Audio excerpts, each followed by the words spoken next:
I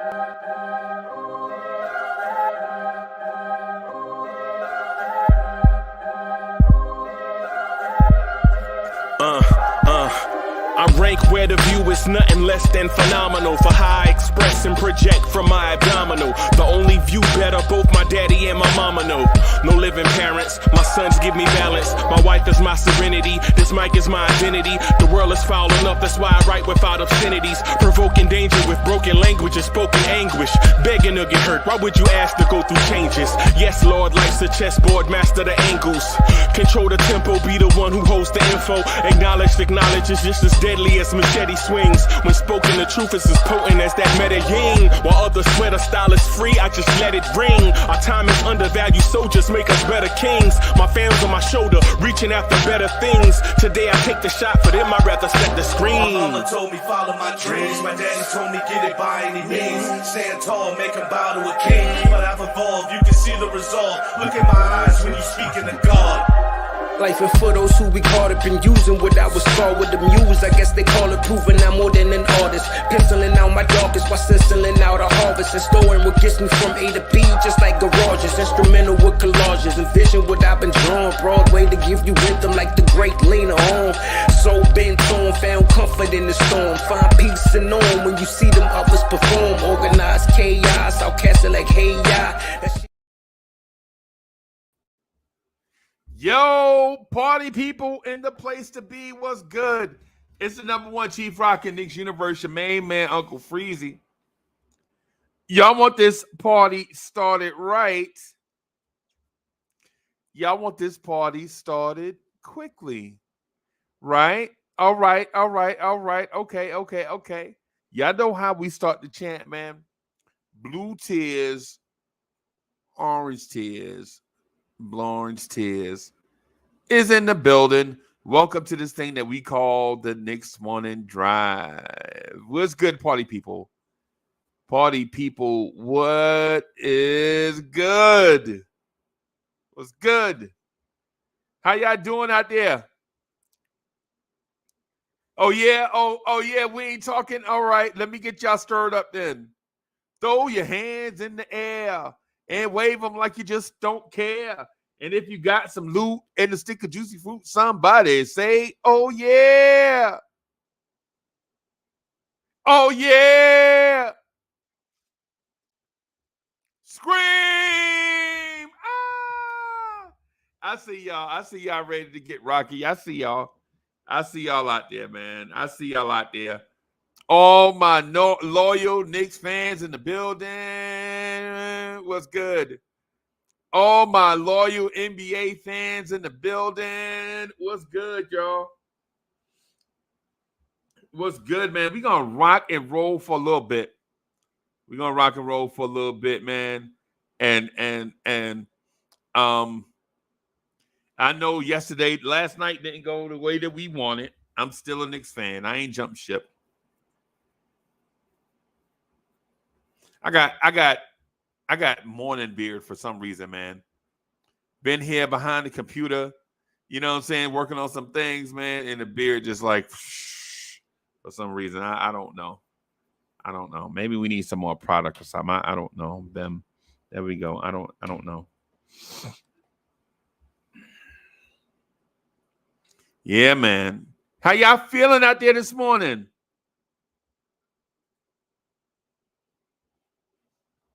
How y'all feeling? AJ is in the building. Dripmore is in the building. Okay, the ghetto intellect. Me and the ghetto intellect and Free Keith gonna be rocking and roll later. That's gonna be Mo Fire.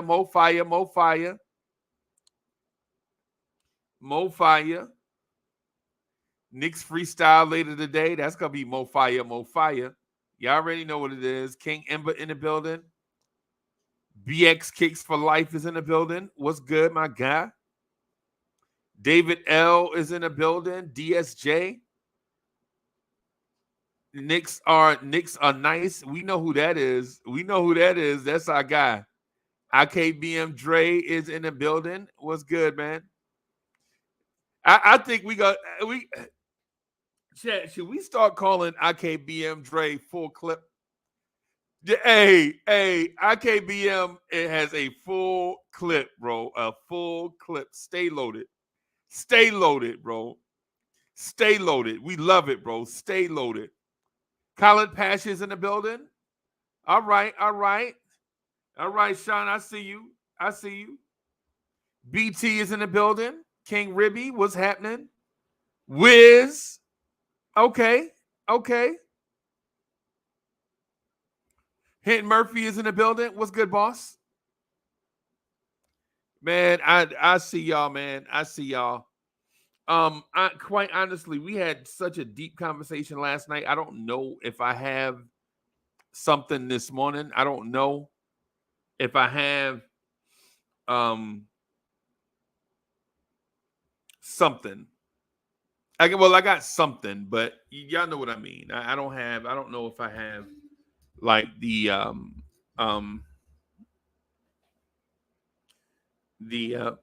don't know if I have a deep dialogue or a deep monologue. I'm sorry, a deep monologue to get us started, because last night we talked about so much stuff that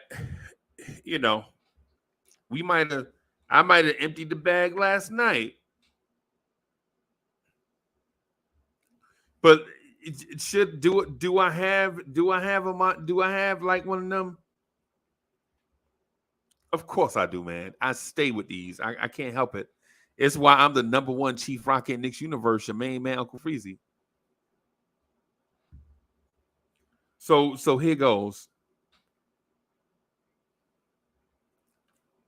Every time the Knicks dream of going to a certain place, it seems like obstacles are put in front of us, right? Every time the Knicks dream of going to a certain place, obstacles are put in front of us, right? If you're an older guy, injuries. It was like the catch-22. Every time you feel like every time the Knicks were good, it could get to a certain place, injuries got in our way, right? And then after that, Chop Low was in the building. Dominic, what's good?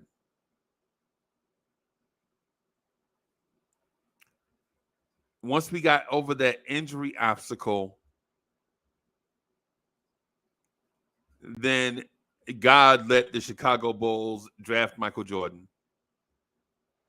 JJ, salute.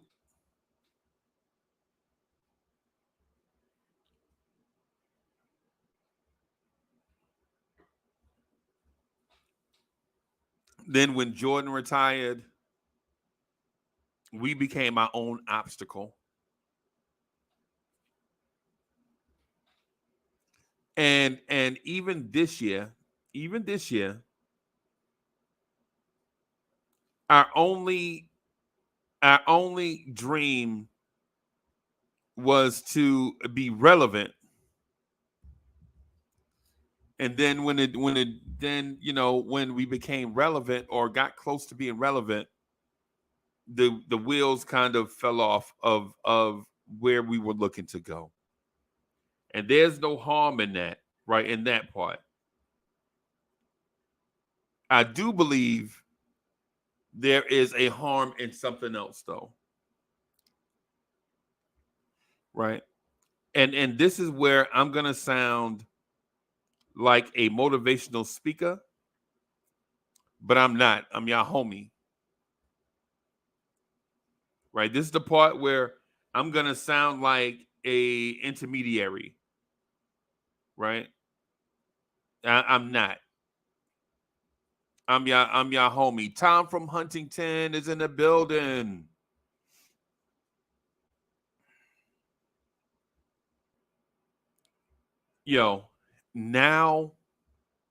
Right now, in this moment where we done got hit on the chin and beat up upside the head, now is the time, if you're a hardcore Knicks fan, you don't give up nor give in. And what I mean by that is the long term. I mean, in the long term, right? Just because you lose a fight doesn't mean you should ever stop fighting. Right? Just because you lose in the short term doesn't mean you should lose in the long term. And what I mean by that is we're down 3-1 to Miami, right? With the possibility of losing tomorrow night and our season being over. Right? And here's the thing. My thing is everybody feels defeated, right? Everybody in Knicks Kingdom, in Knicks universe feels defeated. I was watching other content creators and people around Knicks universe, whether it's on YouTube or social media or whatever. Now's not the time for us to turn our blades internally on our crew, on our team, on the people around Knicks universe, right? Because if we lose to Miami, ultimately, we lost in the second round to a team that has championship aspirations. Right? Do I take solace from that? No.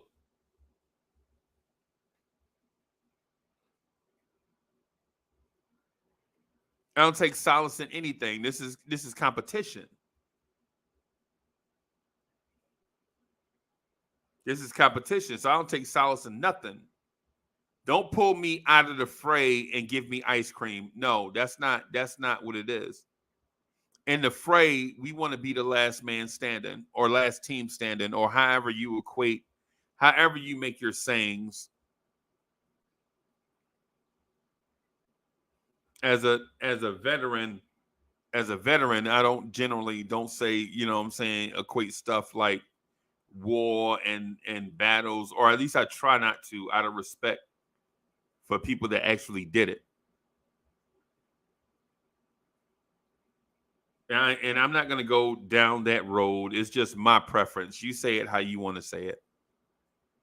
But when I see, you know, somebody say, you know, oh, he battled, man. He was a warrior. He was all this stuff. And then I go into All International Cemetery and see a mile full of veterans buried. I think about, yeah, it was just sports. But that's not where I'm going with it. Where I'm going with it is this.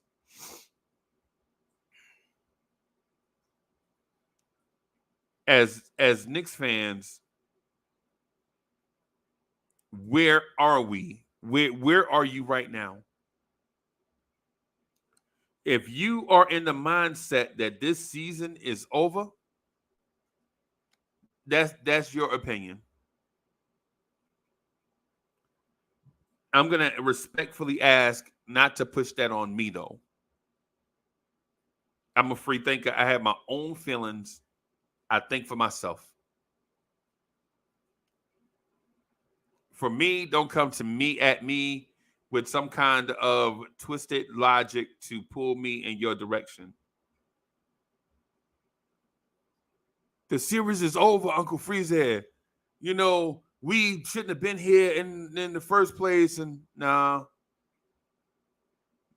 Personally, I'm in a place where I just feel like, you know, I don't ever give up to anybody. I feel like this team right here that's establishing a culture should not add things like giving up to their culture. Because when you give up, when things get hard, you can damn sure bet this team is going to give up even on things that are easy. Right? We don't want to establish or add things to this young culture of getting better. You don't want to add, the give up spirit to it. Because now when you add the give up spirit to it, now it's easy to point fingers. He's the reason why we should give up, or he's the reason why we should give up, or our uniforms wasn't right, or if we would have just lost to Cleveland this year, and then next year we could have made the second round, and then we would have had momentum. No. Giving up is easy. And for those that want to win, winning the road to a championship is tough. It's rough, man. It's full of other franchises' failures. Because there can only be one championship franchise. And so that road to a championship is filled up with 29 other franchises' failures.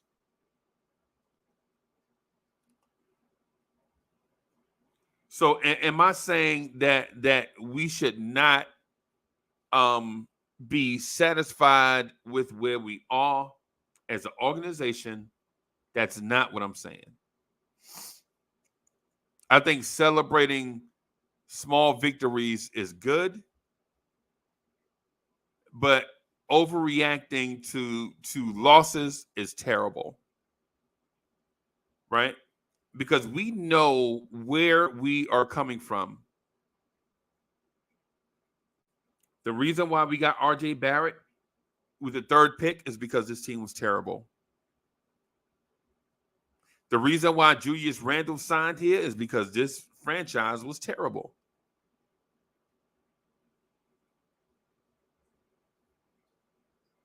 We find out that the leader that we picked for them was terrible. And so we take these incremental steps towards getting better, and that's how you have to do it. So if you're a Knicks fan this morning and you saw all 4 games versus the Miami Heat, right? And you saw all 4 games versus the Miami Heat and you feel like, this is not acceptable, you are absolutely right, and you're on the right path.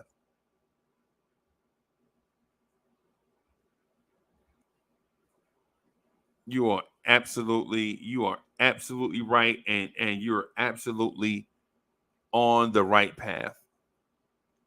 This feeling that you feel in your gut is one that should motivate us to be better and do better, present ourselves better. This moment that we're at is not a watershed moment, right? It's not the best that we'll ever be. But in that moment where the water rises high,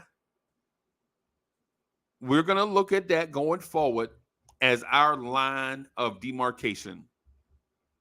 That line of demarcation is basically saying to us, it's going to be recognizable from now on as the place that we can no longer sink below. When in this watershed moment where we look at where the water rose the highest and then went back down, we're looking at this moment like, you know what? That right there is a place we can never, ever, ever, going forward, we can never, ever, ever accept anything less than that.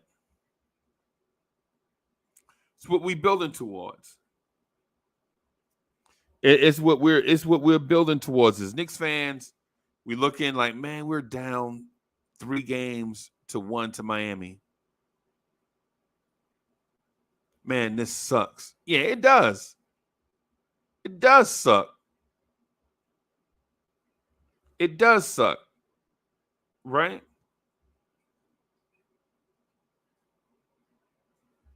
But we're at a place that we have not been in a very, very, very long time. Now, is this place just acceptable? I don't know if this place is acceptable. I'm not saying that. Am I saying that we overachieved? Maybe, but we're here. So whether we overachieved or not, we have a line of demarcation where anything less than this going forward is unacceptable. Whether we got here earlier than we anticipated or got here later than we anticipated, doesn't matter. New York, we here. We here. So in this moment, the day after a heartbreak, and that's what it is. This moment after a heartbreak, and that's what it is. Right? A lot of us wouldn't be frustrated if it wasn't a heartbreak. Because the consequence was steep. Down 2-1. If we had won, series would be tied 2-2. Going into Madison Square Garden,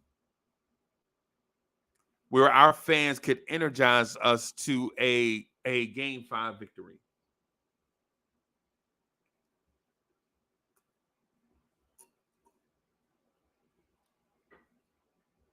Instead, we are down 3-1. We're down 3-1. Now we are going home to the Garden for Game 5 with a lot of Knicks fans feeling a sense of uneasiness.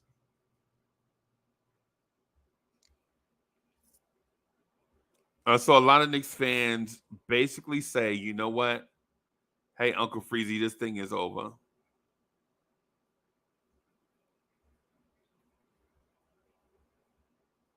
They gave up. If they gave up,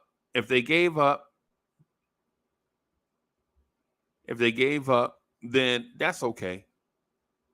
Right? If they gave up, that's okay. No big deal.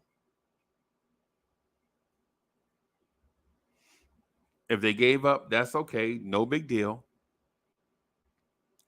Everybody's not going to have the same mindset. It's just like your friends and family. Everybody doesn't think about everything the same. People are built different. Your main man, Uncle Freezy, the number one chief rocker, is die hard. I'm not that easy. Right?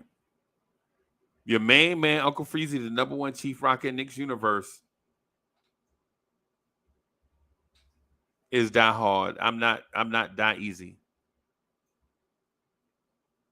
Right? So I am. This is how I'm built. And maybe I'm an idiot. Maybe I got a hard head.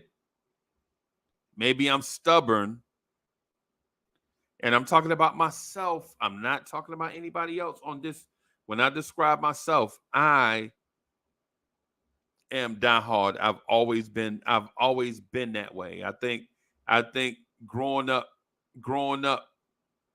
in the tri-state area made me this way.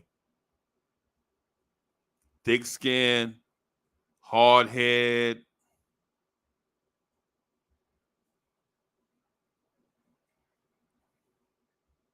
I'm made this way. I can't help it. I'm diehard, man. I did the show last night. Man, it was like 4 hours. Back here this morning. again for some kind of stitch of time. It is what it is. What I'm saying to you as a Knicks fan, think about where you've come from as a Knicks fan and where you want to go. Right? Think about where you've come from and where you want to go. Right? Think about that. Where you've come from. Kevin Knox, Noah Vonleh, Frank Ntilikina, Damian Dotson, Enes Kanter, Emmanuel Mudiay. Think about that. Think about where you come from and think about where you want to go. And if you think about where you come from as Knicks fans and where you want to go, this morning should not be Heartbreak Hotel. This moment should be about progress. So if you feel down about being down 3-1 to the Miami Heat, man, listen, some of us, and I'm saying this generally, in general, some of us are as well. I may not be down, and don't think of it as me saying to y'all that I don't care, because I do. I do care a lot. I care tremendously. Right? I do care. I care tremendously. Right? But there is a game this week. There is a game this week.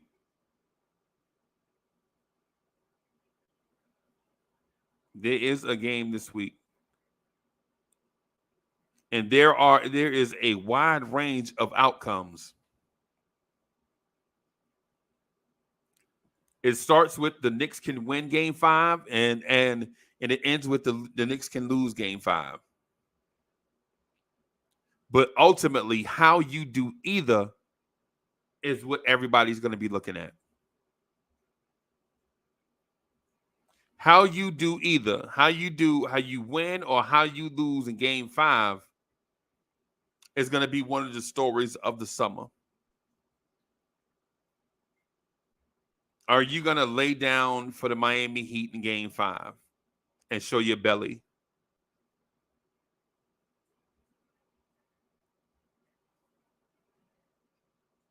Are you going to win game 5 in the Garden and show that you are not going out like that on your own floor?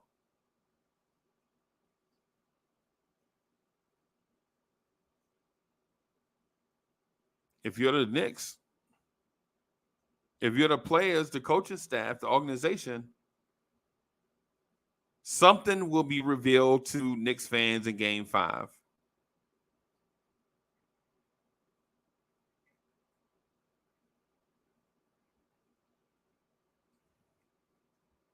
If you're a Knicks fan and you just want to get it over with, that's fine. That's cool. I'm not judging. I'm not. Just don't justify it to me. Uncle Freezy, but it just make more sense. No. If that's how you feel, you don't have to explain it to me. You don't have to explain it to the chat. I'm saying about Uncle Freezy's stance is this. What I'm saying about Uncle Freezy's stance is this. I'm die hard.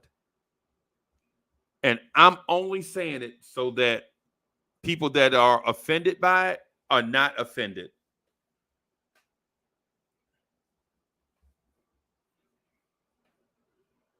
So you know where I come from.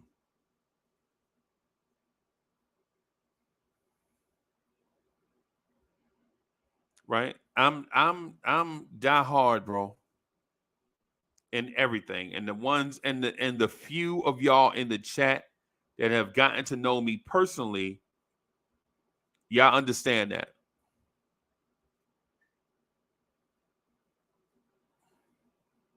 Yeah, y'all understand that. That's my personality. That's who I am. And I don't have to do like rah rah. I'm not gonna do like rah rah stuff and say like all these wild crazy things, right? But what I will say is this: there's a game this week.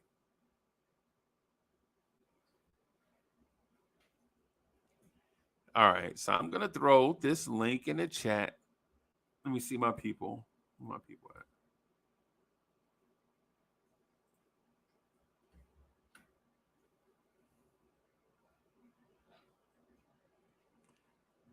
All right, let me shout out my people too, man. I see y'all in here. Mel Bester's in the building. BX Kicks for Life. I just like saying that. I know I shouted you out already. I just like saying that name. Devin is in the building. VR Hidalgo was good. Paris Duggar is in the building. Big Oso, what's good? I see you. Brooklyn Rain is in the building. Brooklyn Rain is in the building. Allah Wise, what's good? What's good? Tyree, Bo Ismail, Chop Low is in the building. Okay, man. I see y'all. I see y'all out here. All right. Let me start bringing my guys in. Let me bring my guy in. Where's my guy in? Hold on. Hold on. Relax. Relax. Relax. Take a deep breath. Hold on. Relax. Take a deep breath. Relax. Relax. Relax.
Yo, fellas, what's good? Yo, what's up? What's up, Freezy?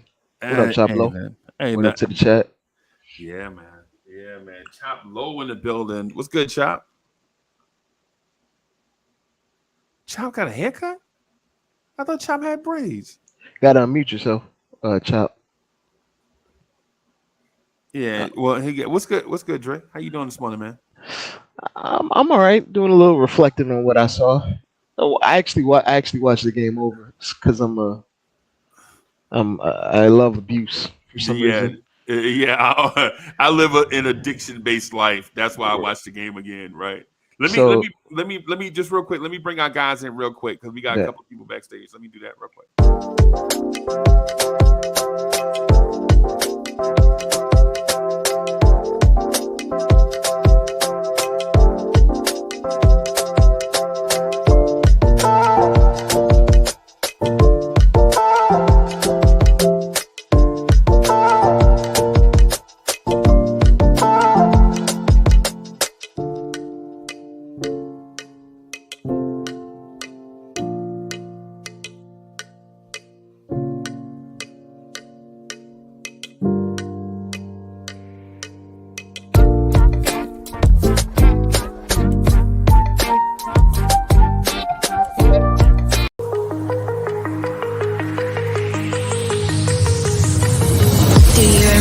how you held me then.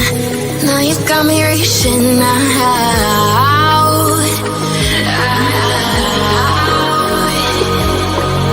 And do you see you got me falling in more times than I can get out.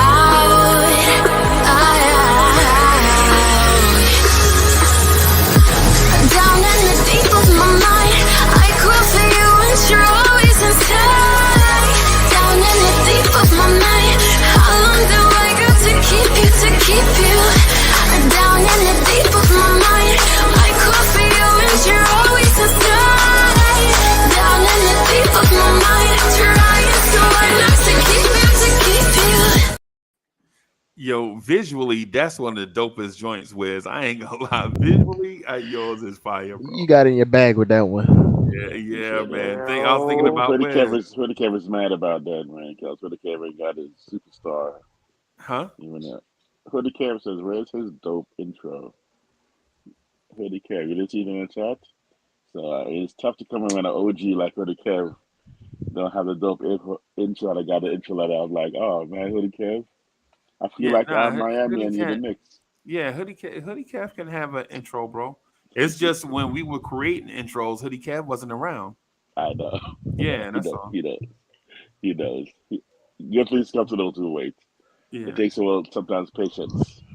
We gotta marinate a little bit, kind of like the Knicks. Yeah, we started it. Hoodie Kev wasn't around when we was doing intros, so whenever we meet up, man, we can do one. It ain't a big deal. Yo, how you feel the day after though? Oh man, who ought to go for that? I'm oh man, I'm a little achy, man. I'm a little sore. I feel like I got beat down last night, so I'm in recovery mode. Oh man, but you know what? I'm more optimistic today than I was. Remember yesterday morning, I was feeling a little shook, a little nervous, a little fear. We talked about it. But today I feel a little bit more enlightened, a little bit eyes opened. Okay. Yeah.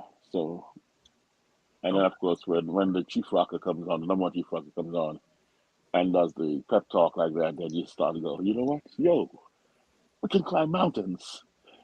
We can win the chip. Yeah. We can do that if we just realize where we are and where we come from.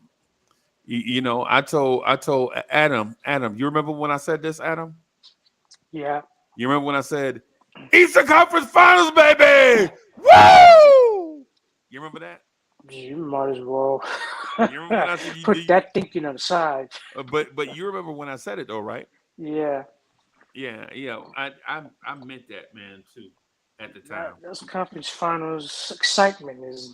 Yeah. You might as well hold on that until we get there.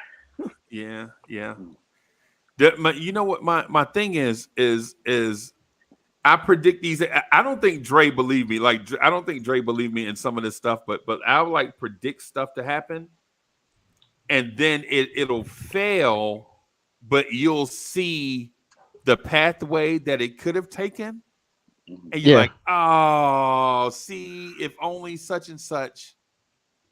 I mean, you put out realistic scenarios that can come to fruition if certain things bounce or fall in a certain way. Yeah, man. If things were, we got a couple of people backstage, man. I'm gonna bring them on real quick, man. I got superstar backstage. You know how it is with some of the superstars, man. I got one backstage. He is the writer of the Lawrence Tears newsletter, and if I keep him backstage, he gonna be up here acting like a Pulitzer Prize writer. You got caviar and champagne in the green room. Yeah, man. He won't. Yeah, and listen, in a certain type crackers back there to put your caviar on. You know what I'm saying? Oh boy. So here we go.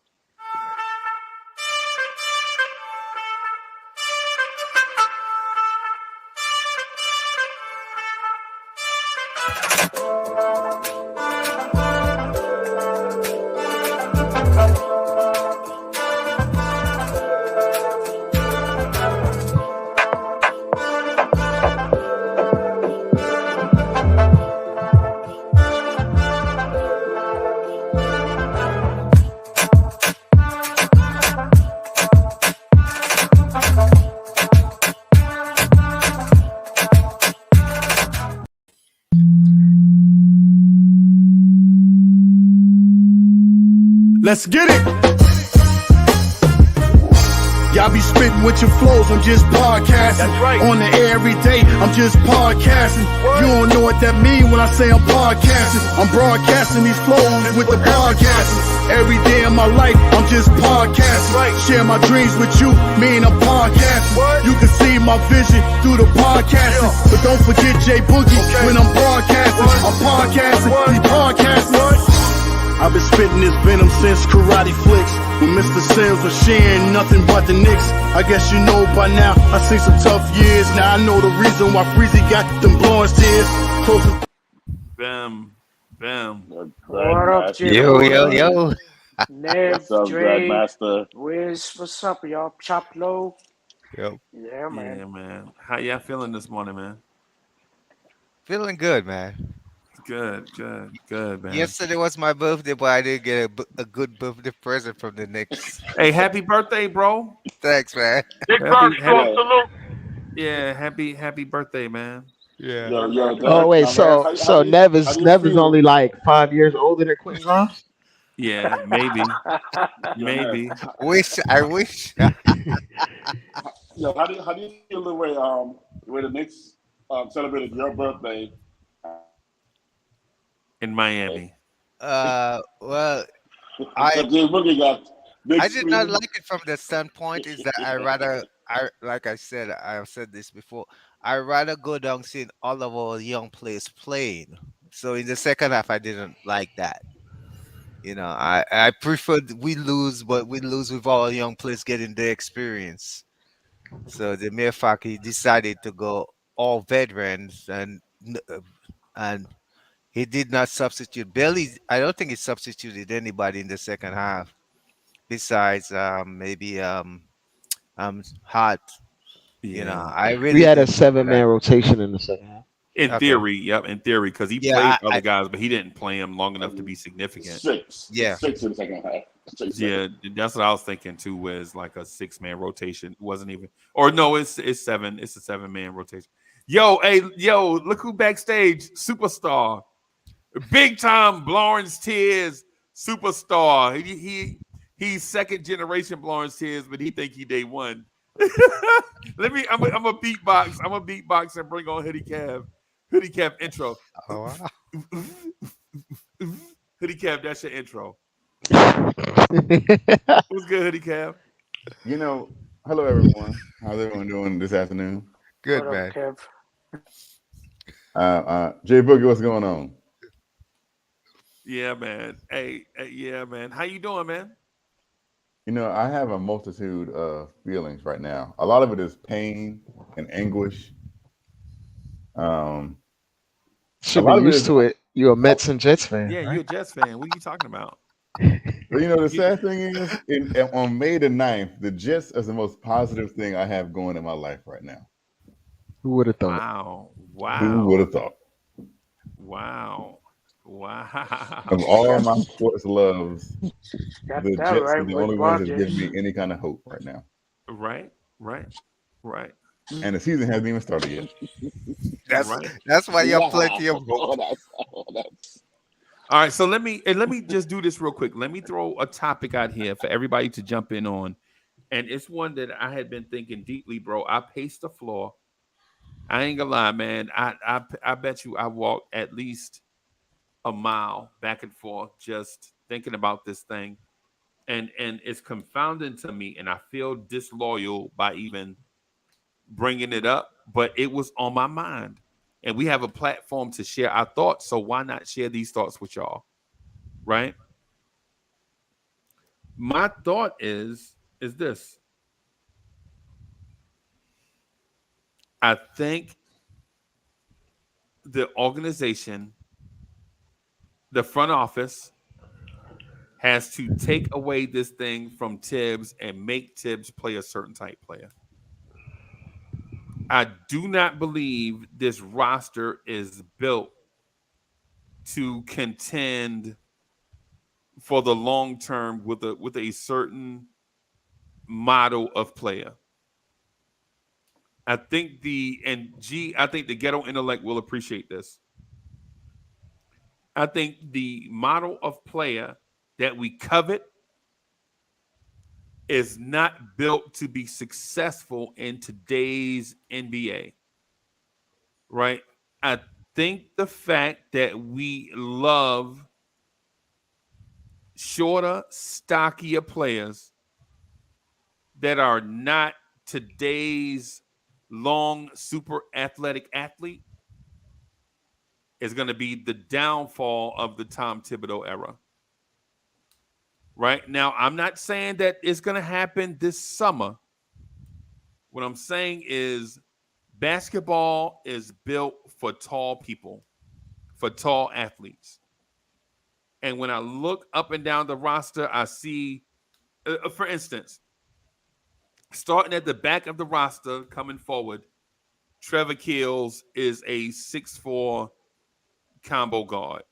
On a good day, 6'4". He's really Yeah. 6'2.5". Yeah, maybe, yeah. And then the third center is 6'9", 250.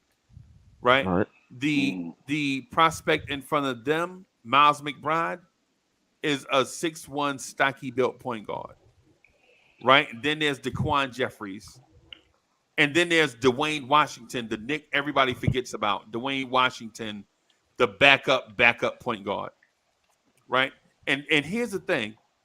Evan Fournier is a 6'6", 6'7" shooting guard that can shoot the three. Tibbs just discarded, hey, I don't want no parts of you. Right? And then there's Derrick Rose, a 6'2" stockily built point guard. Then there's Josh Hart. Right? And then there's Obi Toppin, a 6'9" lean athlete, run, jump athlete, jump out the gym, super explosive, all these type things, right? Tibbs has no use for him. Right?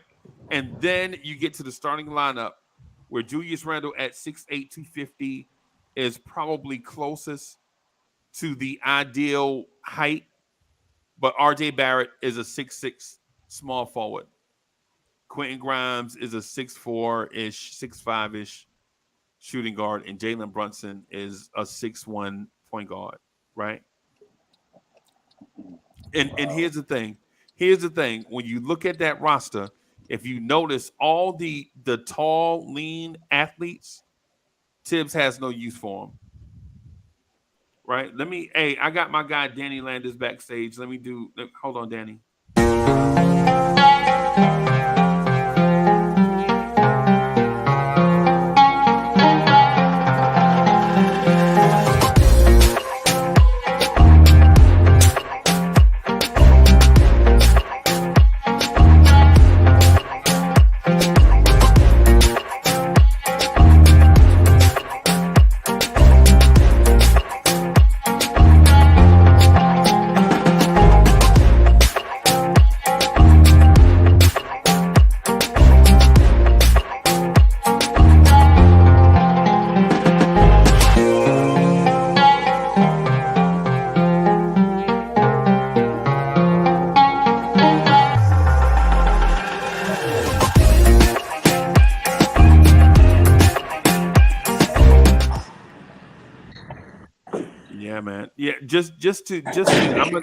I'm just want to finish the point, then I'm gonna get out of the way, right?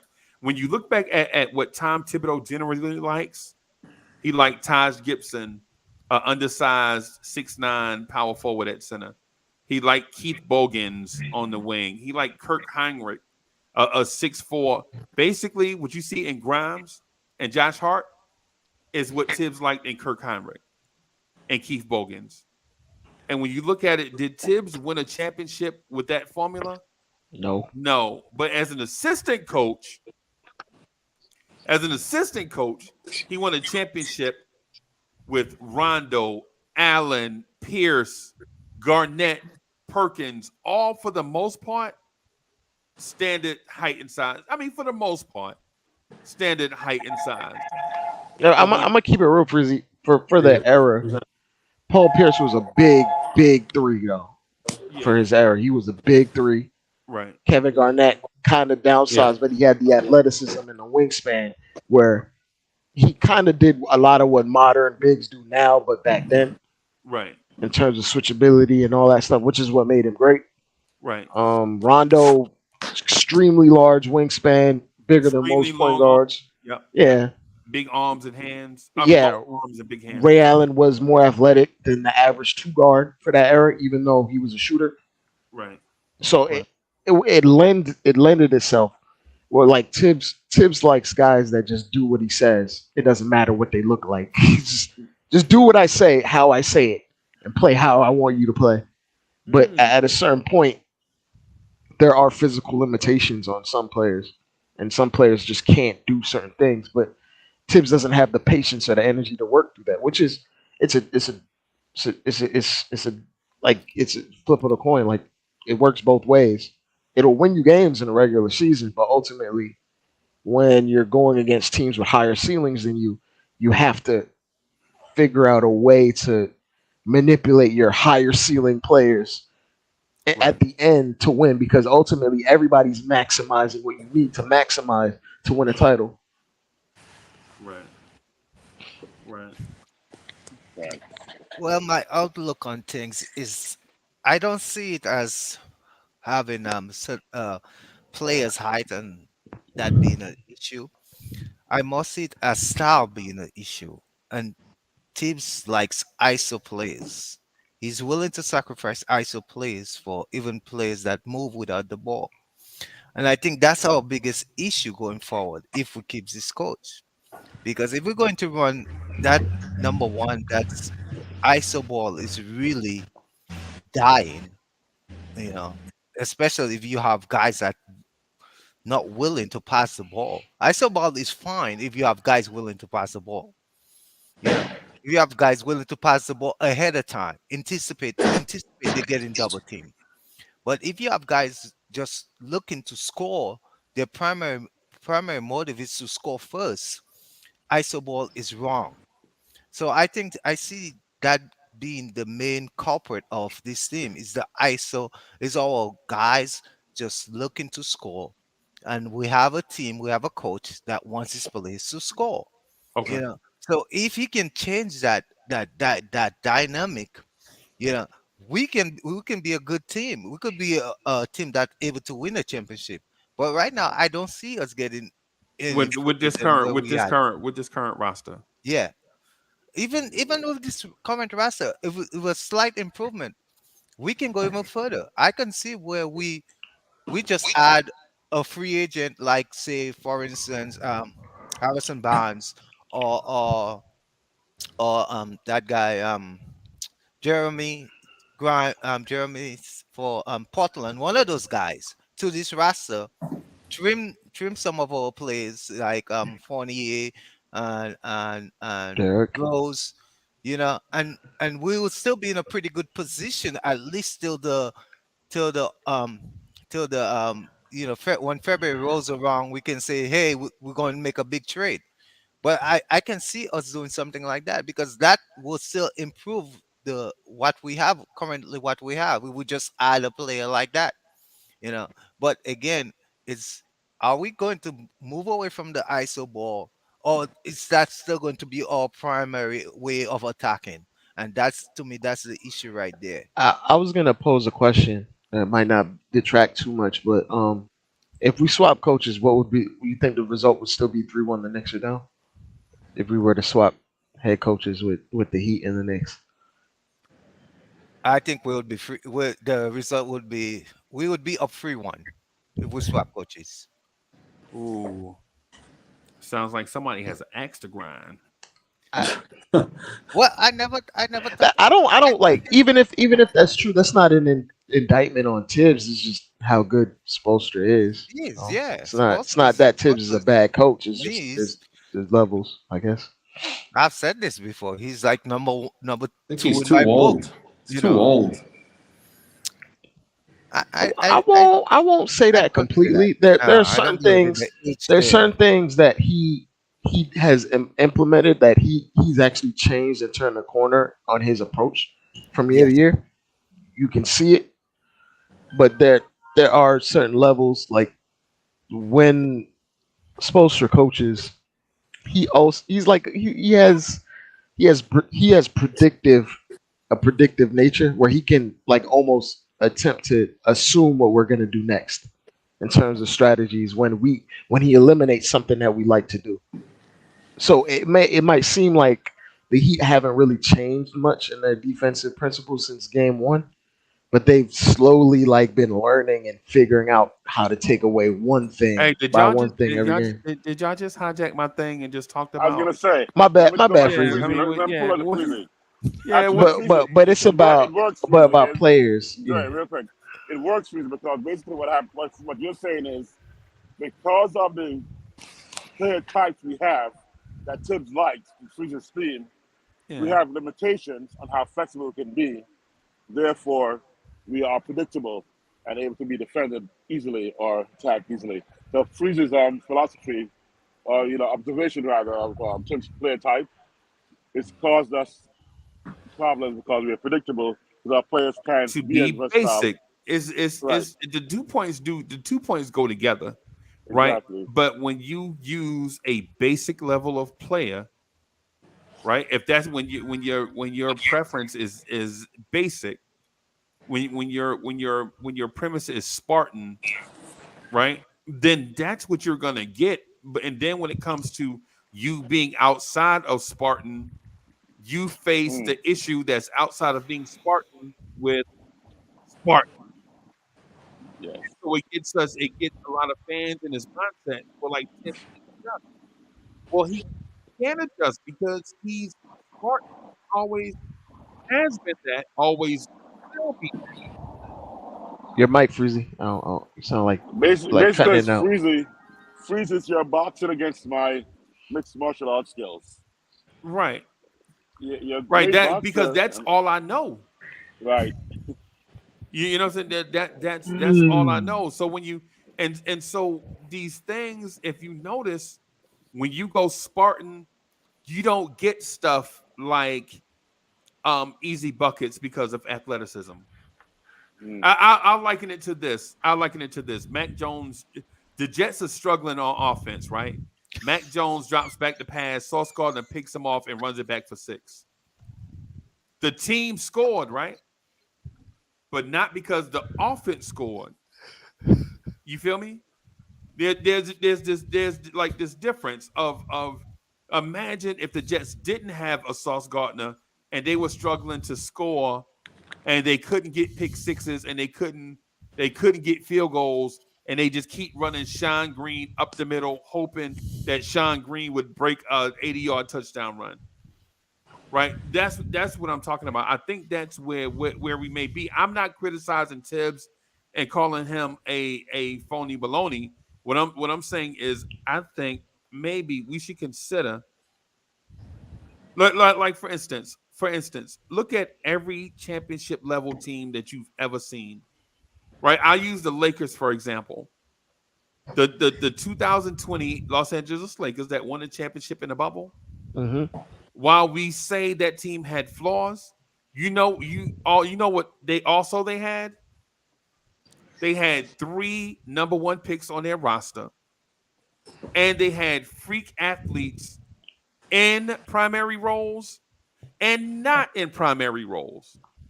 But the Knicks don't have that type of guy where Dwight Howard catches a rebound and he just yams it on everybody and puts it back. Yeah, we don't have physical advantages just by showing up on the court. Yeah, we just don't create physical advantages.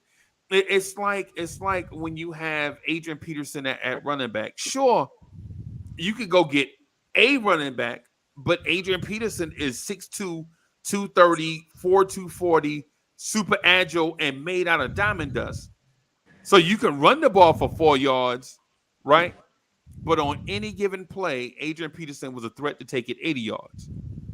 You know what I'm saying? The Knicks don't have a guy that is a threat to either get in fuego on offense, go Mm. off for 50, right? Or they don't have a dude that can get in the passing lane, deflect the ball, and take it the other way for a dunk. Well, the one guy that can do that, he shrinks in the playoffs. Randall, because Randall has to be absolutely honest. Randall has the tools to be the best two-way player on this team Right. because he is 6'9" or 6'8", 250, 260, agile, mobile, but It the mental part of locking in, which that's the biggest part in consistency, is locking in. He may lack in that area, and it's not an indictment on him. It's just only but so many. Like if you lock in and you have those physical traits, you're a first ballot Hall of Famer. But Right. not everybody can get to that point, you know.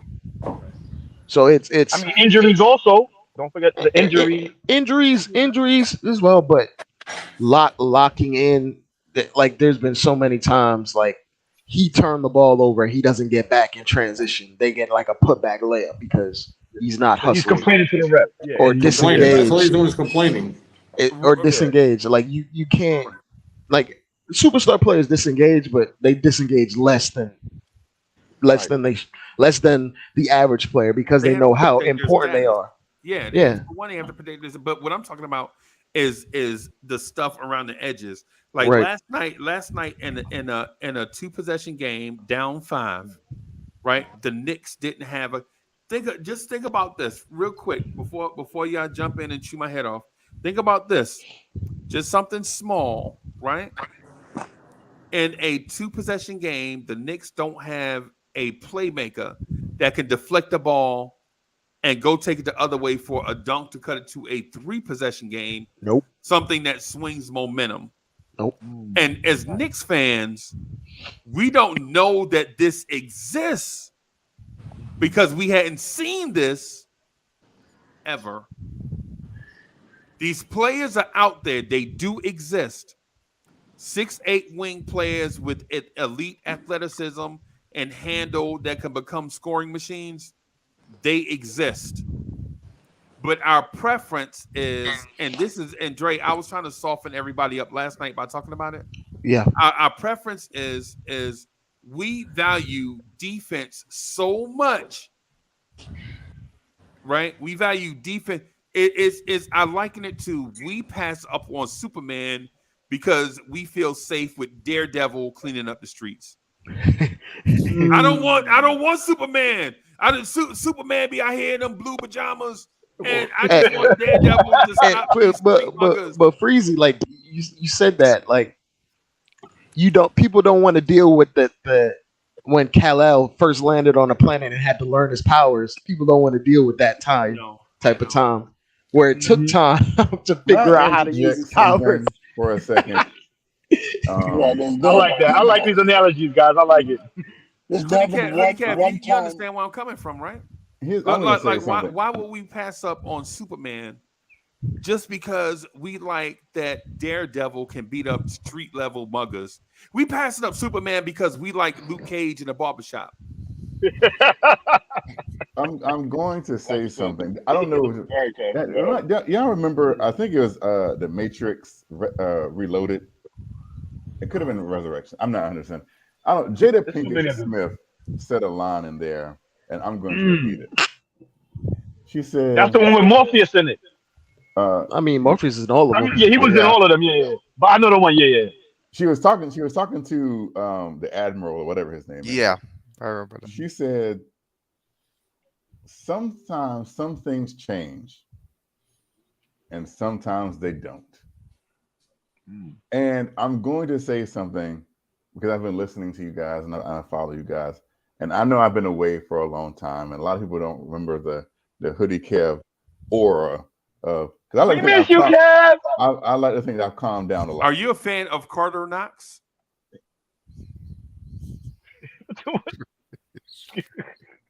Anyways, so I'm going to say something because for 2 years ago, maybe 3 years ago, I kept saying things, right? And I kept preaching and I kept pounding my hand on a table, and everybody thought I was crazy.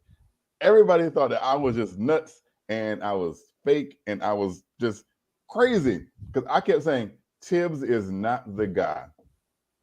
Everything that shines in the moment, that is not gold, it does get rusty, right? And we're sitting here 2-3 years later and we're saying Tibbs doesn't change. He likes something, it doesn't work, it's clear it doesn't work, and this team has a very definitive ceiling, We know what the ceiling of this team is, whether we all want to admit it or not.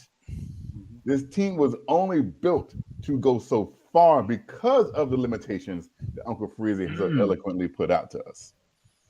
Now, if I say, you know what, and I'm just gonna throw a random name out there, and Uncle Freezy probably know where I'm going. If I say, let's go get this unicorn of an athlete, everybody will say, no, we don't want him. No. But I'm like, but he's just unicorn of an athlete that we all can see and acknowledge, but we're so stuck like it's 1997, and the way you played in 1997 can win you a championship in 2023. And I have been saying this over and over and over and over. The way that Coach Tibbs, as great of a culture change he has been, his style is not going to get what Uncle Freezy wants, what Dre wants, what Jay Boogie wants, what Ghetto Intellect wants. As I'm assuming we all want our team to win the championship. I think that's why we tune in every game, every year, season after season, because we want to see a championship. The style and the players that Tom Thibodeau wants and has and preaches and pushes to the front, it might get you to the second round of the playoffs in the Eastern Conference. It might, but it's not going to get you a championship. It's not. The style that we have here, where we're scoring, 109 points a game and keeping the other team to 101 points, battling out like. Your mic cut out. Yeah. Yeah, you might have hit a button. My fault. I accidentally pressed the button.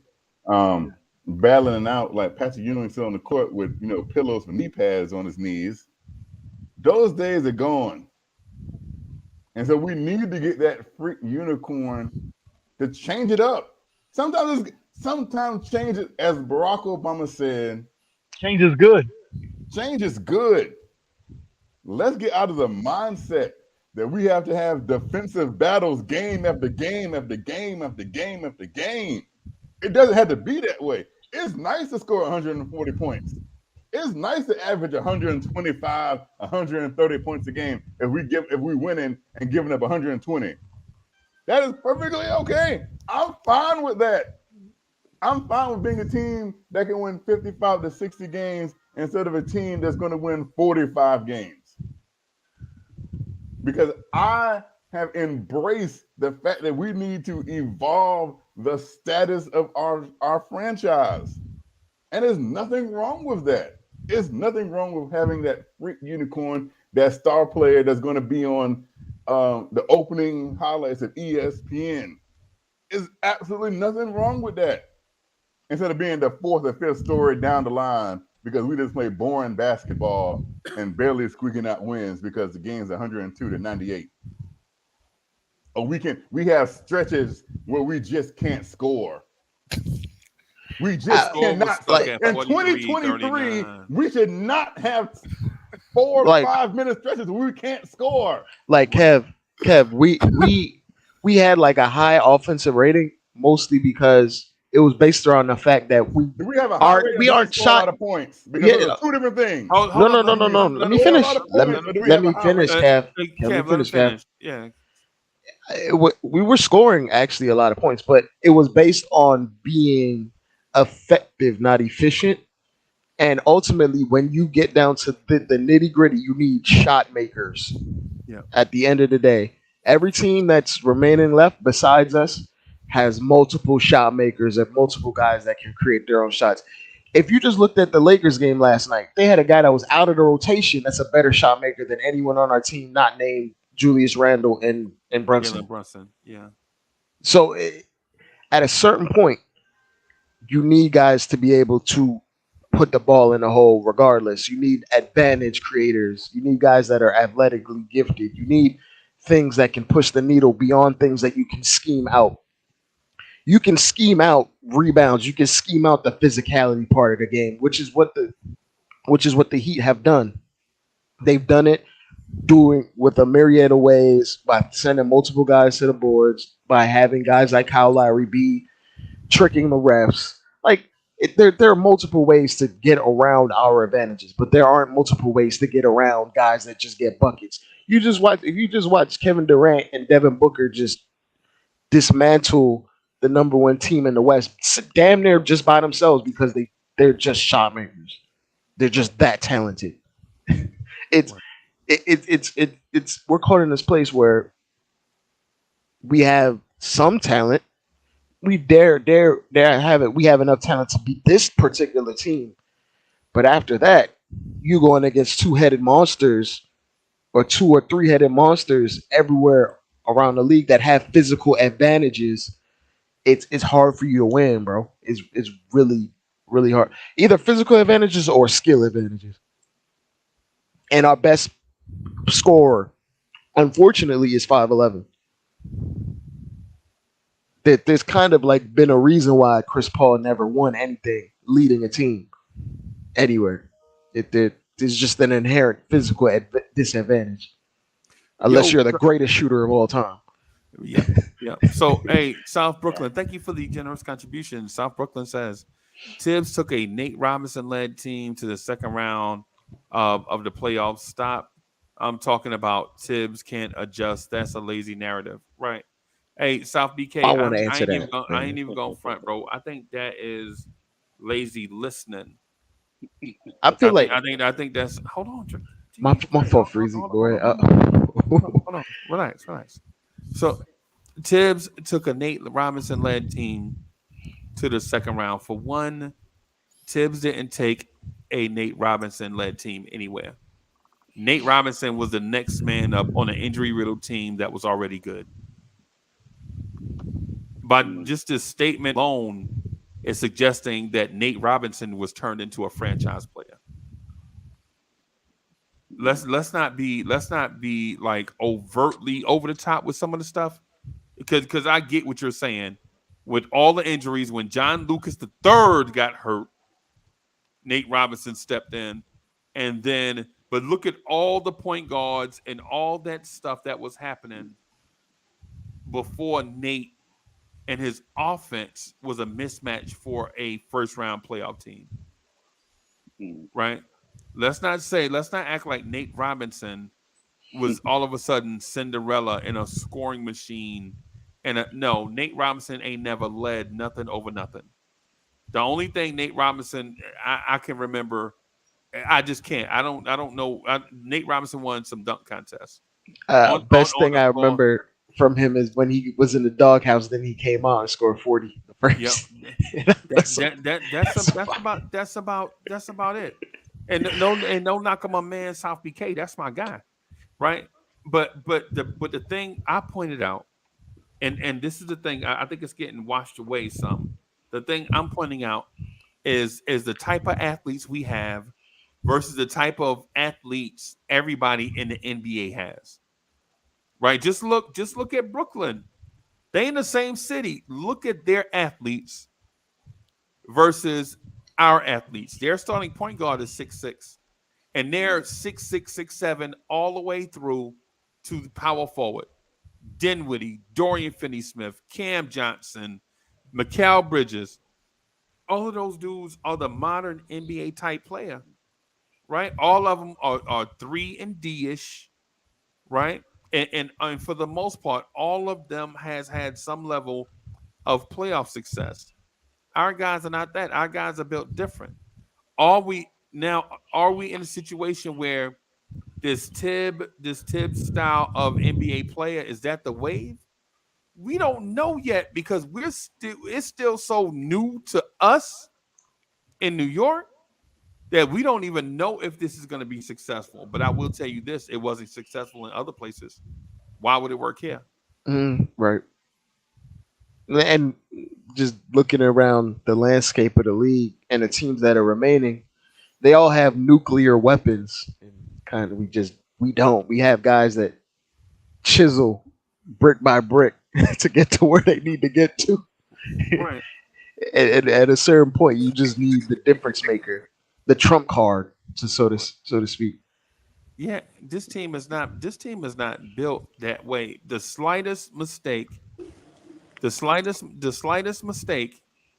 by our team can get us down by 10.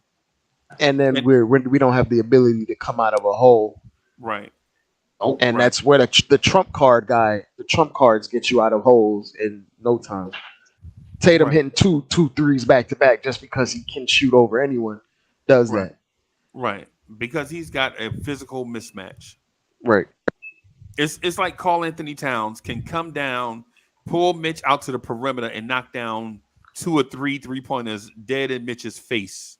And And there's then nothing you nothing could Mitchell do Robinson about it. can do about it. There's nothing, and that's because of the physical and skill advantage. Our guys are high IQ, stout, strong guys. With high motors, but a With motor can only take you so far if you ain't skilled enough.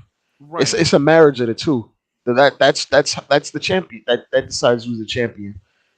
It's a marriage of having a high motor, high IQ, and high skill that gets you titles. right, right, right. Yo, check it out. Follow up on the Kirk earlier and Freezer your theory. Um, every time I threw a, you know, wing play out there that I like, guess what the first question was? What's his D like? What's his His defense? defense. Right. What's his defense like? I'm like, yo. I said, come on. Right, We're like missing the him. Jets have been building a defense for years, and the Jets don't have a Super Bowl yet. Exactly. Right? They're still building the defense.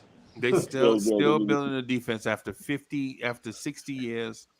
They still trying to build a defense. And no Well, Have disrespect to nothing the yet. Jets. well, Go you're ahead. I right, don't know. Freezy, which is why they went all out for the quarterback because they realized you can't win anything without a quarterback, as great as your defense is. Right, It ain't the early 2000s anymore. right, It ain't the 80s anymore. right, If you don't have However, a star, if you don't have a star taking the snaps, you're probably gonna lose when it comes down to it. You might win a game or two in the playoffs, but but not to be on the you're not not to gonna stay get on a the Super Bowl. not to stay on the Jets thing though. But I don't like to repeat past mistakes. So if my team previously, we recently got a Green Bay old aging quarterback, I don't want to go get another one. okay, Just okay. saying. Yeah, so yeah, ultimately, what I'm getting at is every championship level competitor that you see, Nev, right? Think about this. Think about this. What are the Golden State Warriors without Andre Iguodala? That Warriors team, right? They are a good playoff team, Right. right? Think about the Miami Heat in their championships. When the Miami Heat won championships, you know who they had on their roster? Dwayne Wade. LeBron. Oh, and LeBron. Yeah, And Dwayne Wade LeBron. and LeBron. Yeah. Yeah, I mean they won a chip without Nuke. LeBron now. Yeah, but Yeah. but we talking about guys that are nuclear weapons that can just Right. Dwayne take Wade in his over. prime. Yeah. Yeah, just Yeah. take over. Like he took over that finals because Shaq was old. Right. Yeah. That's what I'm saying. When you look at teams like the Spurs, they were boring. But when you looked at Tim Duncan, you were like, "Hey man, Tim Duncan is so fundamental." Tim Duncan was an athlete, but you know what? What else they had? They had dudes like Tony Parker, Steven Jackson littering that roster, Mm. right? They had a bunch of dudes on that Manu. roster with it. Yes, yes, I man. They know. had athletes, bro. They had size, right? And so for Hoodie Kev, your guy is trying to play R.J. Barrett and Josh Hart as a small ball four. These dudes are like 6'5", 6'6". What are we doing out here? And not hyper athletic. They're But solid athletes. Josh Hart is a solid athlete, Right. He but he wants ain't them. putting nobody on a poster. No, he wants them to be in that PJ Tucker role when they play the four. Hoodie Kev, I agree with you, but the problem we having is that if we keep banging our head on a brick wall saying we want the coach fired, and management doesn't want to do that. And there are plenty of fans, as you can see, who support this coach. There are plenty of fans who support this coach, and they will go, I'm to one. the I'm one hill. of them. I'm one of them. I You like know, Tibbs. so we have to. We just have to live with that. That's why I want a. I don't even bother nowadays arguing fire coach, fire teams, or any of that. I don't talk about that. If it happens, it happens. If they come to that conclusion, whenever they come to that conclusion, that's their prerogative. But so I am not gonna waste my time. I have done that already. What I can do is say, hey, can we get this player? Maybe we can get another player to put in the mix and get better. Because I think that's more constructive on my part. I'm going to talk about that part. You know, because I have said that I have said Coach Stapes is not a championship level coach. I've actually written a piece on that. To You know, me, to me in New York, the coaches that are capable of winning the championship are in the football arena. Not in the basketball arena. And that's even now in not I won't call those the coaches we have in the basketball arena championship level coach. I want put um Vaughn as a championship level coach. I did not put um gives Tibbs as a championship level coach because he had too many issues to be a championship level coach. There are too many small things, nuances he needed to overcome. And so to me, he's just not that, and he's too much. I don't believe in my guy, that my thing, my guy, or this guy, and this guy's not my guy. I don't believe any team should have that. A coach should have all the players on a team should be his guys, or none of them his guys, because you want to kind of try to have a level playing field that you are interested as a coach. Your greatest interest is, can this guy help my team win?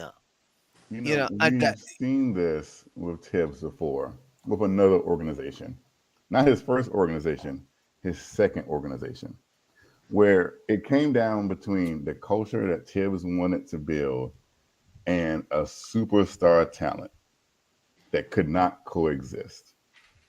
And that team chose a superstar talent over Coach Tibbs. They said, his talent is far greater than your ability to coach 14 other people. And I say that with Knicks fans. With Knicks fans,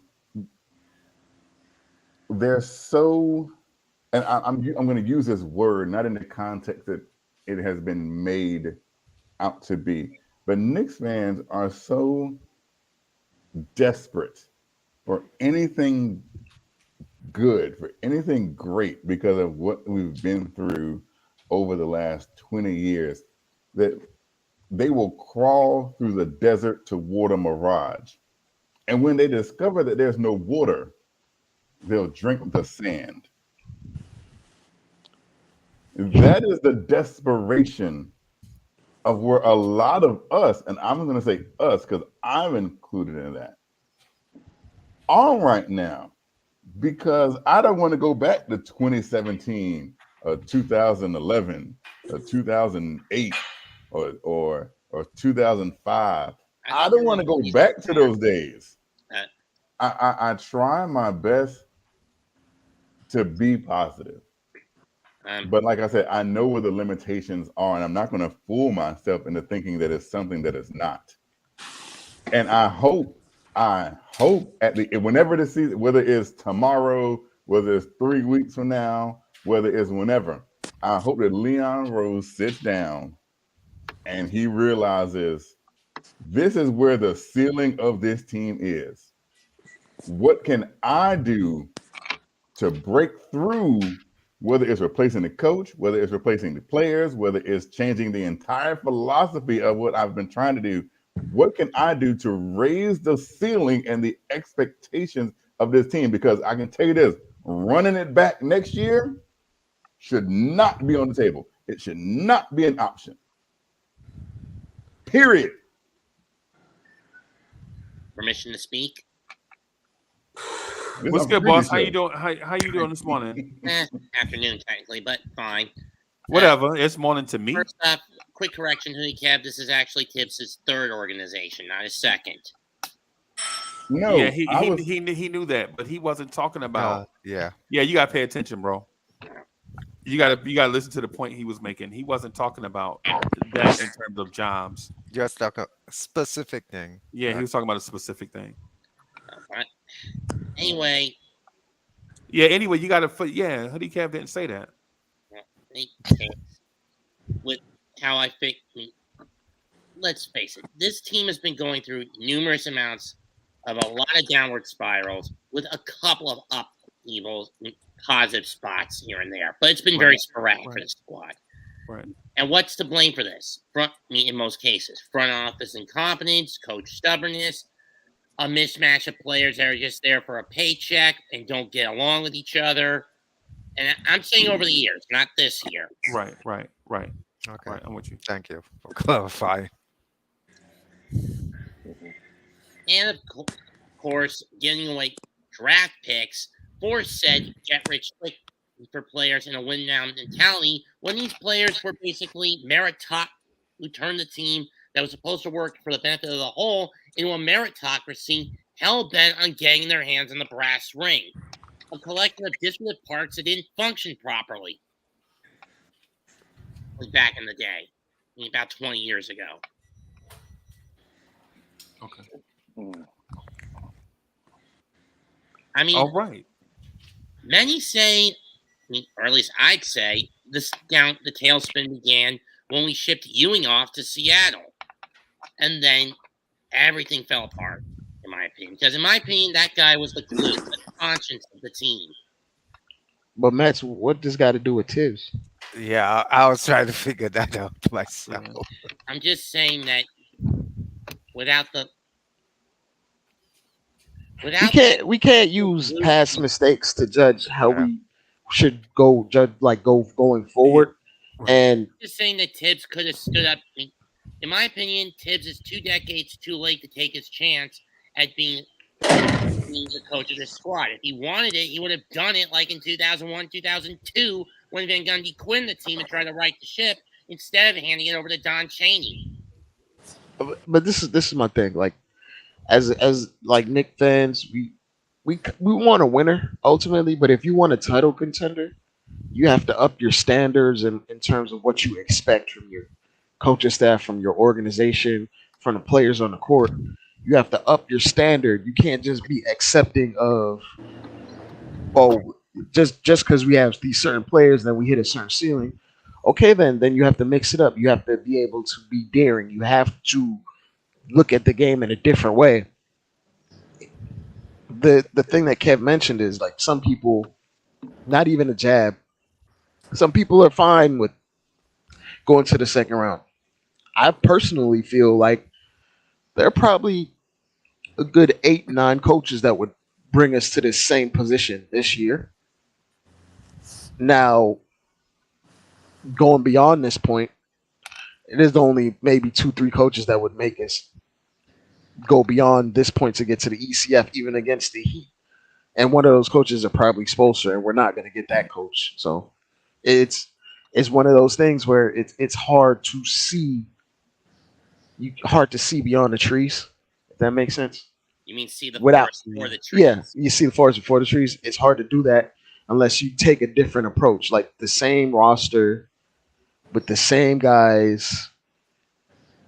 Granted, there is ability within these guys to improve because a lot of the guys are young, but there is a finite ceiling between these guys. Like guys like Josh Hart. Josh Hart is not going to be or magically turn into someone else. He's going to be who he is for the next 4 to 5 years until his athleticism declines. He's going to be a guy that turns down shots. He's going to be a hustle guy, but not necessarily be the smartest, most skilled guy. So you have to, like, I know like Knicks fans love Josh Hart, but ultimately he's a role player and you can't really get attached to guys like that. I'd love to pay him, but If he wants a Yeah. crazy number, nah. Yeah, he's talking I'm about good. 18 million over 4 18 years. million. Nah. I'm Like good. 18 million in total. That's great. That'd One be great, season. right? What? Season per What happened? season. Per I'm sorry, Per season. season. Kev? Yeah. $18 million for one season. Yeah, I understand what Oh, you, but no, the I thought you meant thing like I didn't $18 get million in is total. That's great. so why did we cut Hoodie Cav off to say this when none of that stuff really even had anything to do with what Hoodie Cav was even. If this is a separate point, I'm cool with it. I just don't understand how it relates to what Hoodie Cav was saying. Well, Hoodie Kev was saying like Knicks fans would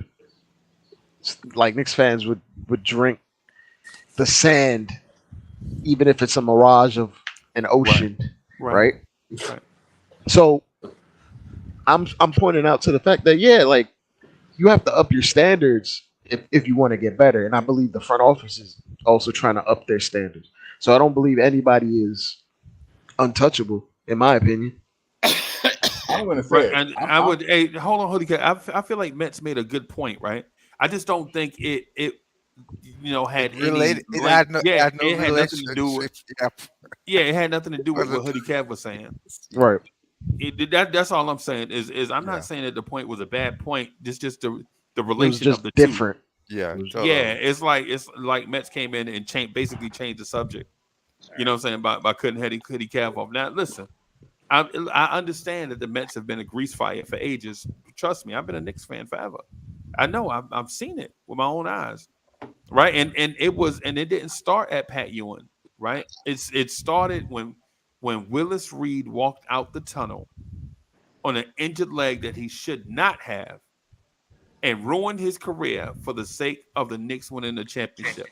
But a lot of y'all are probably too young to remember that Willis Reed risked his career in that moment. The Knicks won a championship. Willis Reed faded off into history at 31. At 31 years old, he faded 31. off. Wow. Yeah, at 31, he faded off into history. Right? A lot of y'all don't know that. Right? The fact is, after that, I call it your selling your soul moment.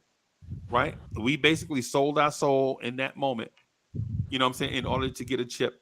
And then after that, everything has been calamity after that. You traded Walt Clyde Frazier for Jim Clemens. Did you know Jim Clemens played point guard for the Knicks? No, I don't know. Do you know I who wasn't Jim watching Clemens basketball. No, I wasn't watching basketball in those era. When was that? Yeah, I probably was still back in Dominica. I don't know. When did that happen? Crazy. 75, 77? I'm sorry, I didn't hear you, man.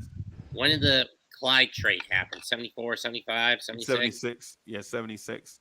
And then we drafted Ray Williams, and the calamity snowballed. Yeah. It snowballed after that. A team desperate for a championship sells their soul every year and digs a deeper and deeper and deeper hole for them to get out of until we got to a point in 2017 where we're like, you know what, we just need to rebuild. Because the mindset had been every year since when Willis Reed walked out the tunnel, the mindset every year just about had been all we need to do is add a player or two and we can get back to that level. And the fact about that is you cannot do that. You can't skip steps in building a championship contender. And the closest we've gotten to it since was 93, 94. Right. And even then we skipped steps. Right? Even then we traded away the future because Doc Rivers was our point guard. He was hurt. And we brought in Derek Harper, fat ass, in the middle of the season. You know what I'm saying? To be our point guard. And all that did was cement us in this process of continuing to try to skip steps instead of building your championship contender the organic way. In order for you to be Uncle Freezy, and I'm trying to remember, and I don't because you probably do. Was Derek Harper and Kevin Johnson traded around the same time? No, they were not. So Kevin Johnson traded before. Suns back then, right? No, Kevin Johnson was the backup point guard for the Cleveland Cavaliers. And he I'm was trying to figure out, like, and he was he was traded before? if you listen, I'm going to tell you. Kevin Johnson was the backup point guard for the Cleveland Cavaliers. Him and a dude named Del Curry was the backup backcourt for the Cleveland Cavaliers, who had starters of Ron Harper, Craig Elo, and Mark Price. So they had 5 guards. Del Curry was taken in the expansion draft by an expansion team, right? And then Kevin Johnson was traded to the Phoenix Suns for the dunk contest winner Larry Nance. And that was in the late 80s. Derek Harper was traded to the Knicks in 1994 because Glenn Doc Rivers was hurt. That expansion team was the Hornets, correct? Yep. Thought so. Yep. So are you trying to say that Kevin Johnson was traded the year we drafted Mark Jackson? No, the year after, I think. I think it was the year after. So And at he the would time- so Kevin Johnson was traded the year we drafted Rod Strickland.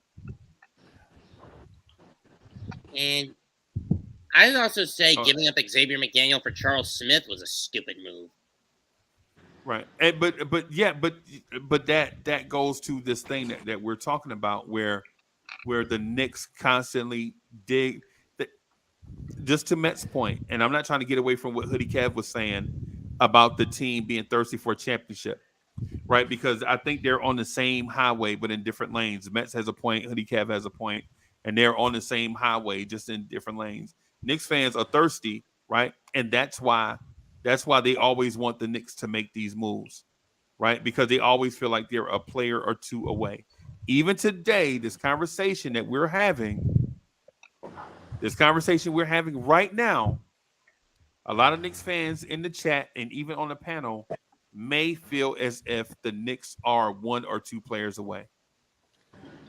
Anybody in the chat feel like that we're maybe 1 or 2 players away from contending? I do, but with a catch. I agree. I agree. I do, but 2 in players. my case, 2 players, I do not. Freezy. I do, but in my case, there's a catch. That catch is we need to get these players to the draft and build them up organically. Not do what we've always done, take someone off at the trade deadline and use them as a means to get rich quick. Right. Because look at how that's shot us in the foot multiple times. Right. Like Cheddar Bob.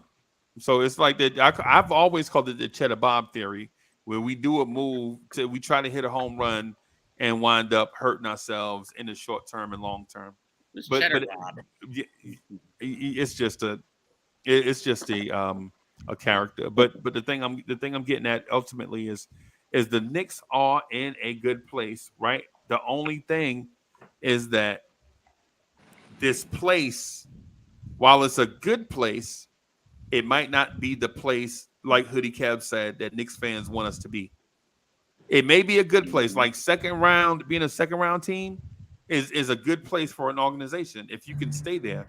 But like what Hoodie Kev said is, a second round team is not what this franchise aspires to be or wants to be. They're thirsty. They will walk through the desert and go to the Mirage and drink water. They find out it's sand and they keep drinking it anyway. Like what Hoodie Kev was saying. You know what I'm saying? That's the reason why I was trying to figure out where Mets was going and where Hoodie Kev was going, because it seemed like y'all would, it was just like 2 different things at the same time. But if you're, I want to ask Wiz this, because I hadn't heard from Wiz in a minute, man. So Wiz, ultimately, the playoffs have not ended for the Knicks, and the playoffs in general won't end until June. Right? What do you feel like the Knicks need to do today? Like, what's the move today for tomorrow? You have exponential experience in leadership, right? If you're Wiz laughing like, yeah, I'm just tapping into it, Wiz. I'm just tapping into it. You have a lot of years of experience, right, in leadership, right? Yes, sir. If you today, knowing how your franchise feels today, what are you going to say to your franchise so that it impacts them going forward? Wow. First, I do want to answer your question of who thought that we were 1 or 2 players away. I would say 2 months ago, I thought we were 1 or 2 players away. Today, because based on playoff performance, I think we're more like 3 or 4 players away. I So agree. what I'm going to say to these guys, because since I don't think that they're capable of taking us where we want to go, there are some guys. First, I would say goodbye to. I'm not a big Deion Sanders fan in a certain sense as far as his coaching style was, but when he came to Colorado, right, Colorado State, right, you heard he's Okay. saying to those guys, "Some of you guys got to go. You got to go. Right. You got better guys coming in." Actually, right now is the kind of move we need to make for the Knicks right now, and just be like, What if that you means know Miles what, McBride? What if that means Miles McBride? you know what? Yes, everyone, everyone is on the chopping block if it means we can take this team to championship contender level. So right now, I'm saying to these guys, if you're not ready to come back next year with a completely different skill set than you offer us right now, in some way, and it doesn't have to be obvious, it could be nuanced. It could be your energy level, it could be your intensity level. It could be your self confidence, but more likely, I want it to be a actual skill set that's dramatically improved or added. Don't come back. If I could do that, of course. It's NBA, you can't just say don't come back, right? Don't come back to school. Go home. Then that's the way I'm going to be talking to them right now to let them know this is serious. This is your career with the Knicks is on the line right now, based on what you put in the next few months. But it also boils down to one other question. How much is Thibodeau going to be willing to give them on the court? I mean, he's bet me with Miles, for example. Is there any reason to get rid of him if you're not using him all that much at all? In my opinion, no. You need to make room for him to play.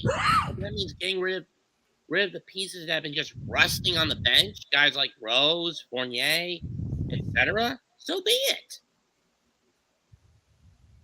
Right. Right. Hey, Wiz, you muted, bro. That's a good point, Matt. So actually, I meant to add to my statement about the what do we need? Are we 2 pieces away? Well, 2 pieces away. I think we are 2 or 3 pieces away, and the coaching change from championship contention. I'm sorry, but I Mm, like Tibbs, but I just don't think Tibbs can take a team because of his thought process to the championship. I think if okay. he had a second round, maybe even ECF. I think it's possible ECF, Okay. but Somewhere he's only gotten Right. once in his career. Right. So Nev, what you thinking, bro? Are you thinking that we 1 or 2 players away? Do you think a Yeah. coaching change needs to be made? Do you think a front office change needs to be made? Okay. And the front office, no changes need to be made in that area. And the coaching, the management needs to decide if it's time for Johnny Bryant, because I have a feeling they're going to lose Johnny Bryant this year. So they have to decide that is the time has come for them to promote this guy and let move Tibbs somewhere else or fire him, because I think that's going to be a critical point this summer. Uh, the next one is that I won't do nothing with the current team, but I will be looking to add another free agent to the mix, like Harrison No. Barnes. No. or Embarrassing. I want a veteran player, or Jeremy Grant. One of those two guys I'm willing, and I want to see that those type of players at least for the first half of the season. And I'm not if excited. Julius cannot, if this is what if this is what we're getting from Julius, what we have seen, and this Julius, is bye the bye. level he has reached he has reached his peak, then we need to move him. But until that time, I'm not moving Julius until at least the halfway through the season. I want to see what these. I want to add a piece to the mix we have and see where we can be, where we can go. You know. But right now, I am not moving. I'm not looking to add any. I'm not looking to make any major trades or looking to move any players. My first priority would be on the coach. I want to decide because I have a feeling Johnny Bryant is gone this year. So I have to they have to come to that thing. Is Thibodeau the man or it's time to elevate Johnny Bryant as the coach? Let me But ask you something, my and only thing about I'm go ahead, I disagree with 'cause that. I want to touch on the Randall part I want real to quick. ask a Go ahead, question. Kevin. All right, go ahead. At something you just said. Let's look at the remaining teams in the playoffs. If we're gonna start Um, somewhere, let's start with Golden State. They're also no, sorry. Miami has been to a championship led by Jimmy Butler, correct? Bubble one, but yes. Still a championship. The Boston Celtics have been led to the finals by Jason Tatum, correct? Correct. Joel Embiid is the MVP and a top 2 MVP candidate the last 3 years, correct? True. In the West, Chris Paul, Kevin Durant. Kevin Durant's a champion. Chris Paul's been to the finals. Devin Booker's been to the finals. Right. Nikola Jokic is a 2-time MVP. Yes. The Golden State Warriors speak for themselves. And the Los Angeles Lakers have NBA champions. That's correct as well, correct? Pedigree, yeah. The New York Knicks have anyone on their roster of that pedigree at all? No. Nope. No, but you want to keep the same players that we Yes. have, but they don't have the pedigree of any other playoff team currently. Yes. Here's Because my we in the big pool right now. We are swimming with the big pool. If you were to look at it, I tend to look at it like the teams you mentioned, they are in the small groups. They have all aspirations of winning titles. They can win. We can say Boston might able to win the title this year, matter of fact. You know, any of these teams can win a title. We're not currently in that thing. I don't But I don't see us. right there. Hold on. Right Yeah. there. Right there. Stop. Why don't you want to be in that group though? Because here's my thing. If you keep with the same group, you're not going to ascend to the level of the teams that aspire to win championships year in and year. There are teams that at the beginning of the season that say we have a legit chance to win a championship. We talking about not Kev, you're right, Kev. Hold on. Not just, hey, we have a legit chance to make the playoffs and maybe if we get lucky, go on a run. Because that's what the Knicks are. We are not at the beginning of the season like, you know what? We can win the championship. Nah. And you want to keep the same exact players. Yes. So you don't want to win a championship. Is basically what you're saying. But Nev, hold on, Nev. No, give me a minute. Let me respond first. Okay. You missed my point. I said that's your point. I said the first half of next year. I want to keep that group at least for the first half. I want to. No. I want to. For what? No. For what? Okay, yo, See Kev. if they're capable of by adding a piece. But they're not capable. I just explained But Nev, hold capable. on. Let me jump in. Go ahead, Jay. Let me jump in. The teams that are remaining, out of all the teams that were remaining, we're the only one that doesn't have like a guy that's gotten first votes for MVP. Literally every team left, they have one or two guys that have gotten MVP votes. Okay. Our closest guy to that is Julius Randle, and we all know he's not that guy. Yeah, he'll get an MIP reward, but that's about it. But this is what I'm saying. Like, I'll list the teams. Devin Booker got MVP votes. Kevin Durant got MVP votes. Jokic got MVP votes. Jason Tatum got MVP votes. Joel Embiid got MVP votes. Harden was an MVP. LeBron was an MVP. AD has gotten MVP votes before. Stephen Curry. We know what Stephen Curry is. Same thing with Klay Thompson. There is a disparity in talent that there's a ceiling that you have to aspire to. Maybe Jalen Brunson gets to be an All NBA player, a first teamer, not just 13. Maybe he ascends to that level of caliber. But you need multiple All NBA type guys to compete if you don't have an MVP caliber guy. And we don't at the moment. I in my totally opinion. agree with you, Dre. And that's not the point I'm making. The point I'm making is that I'm very interested in if the we point that you're add, trying to if make. we Wait, hold on. Let Nev yeah, finish. Go ahead now. if we add a piece to the current players we have, and then we at least let them go through the first half of the season till the trading deadline. By that time, we can make a big trade for the guy, whatever you want to call him. You know, but I don't see the rush. I really don't see the rush to get the big guy this summer. You know, Okay, all if right. we Hey, can so get him, that's great. okay. Hey, let's pass the mic back and forth a little bit. Wiz wanted to jump in and say something. Wiz, you got something, Wiz? Sorry, Nev, but I think we know the capabilities of his team in the regular season, especially with another piece. Because that's what I'm saying. With a 6'8", 6'7", plus 3 and D, athletic, knockdown D, knockdown 3-pointer, we are going to show what we showed with Brunson did, an improvement during the regular season.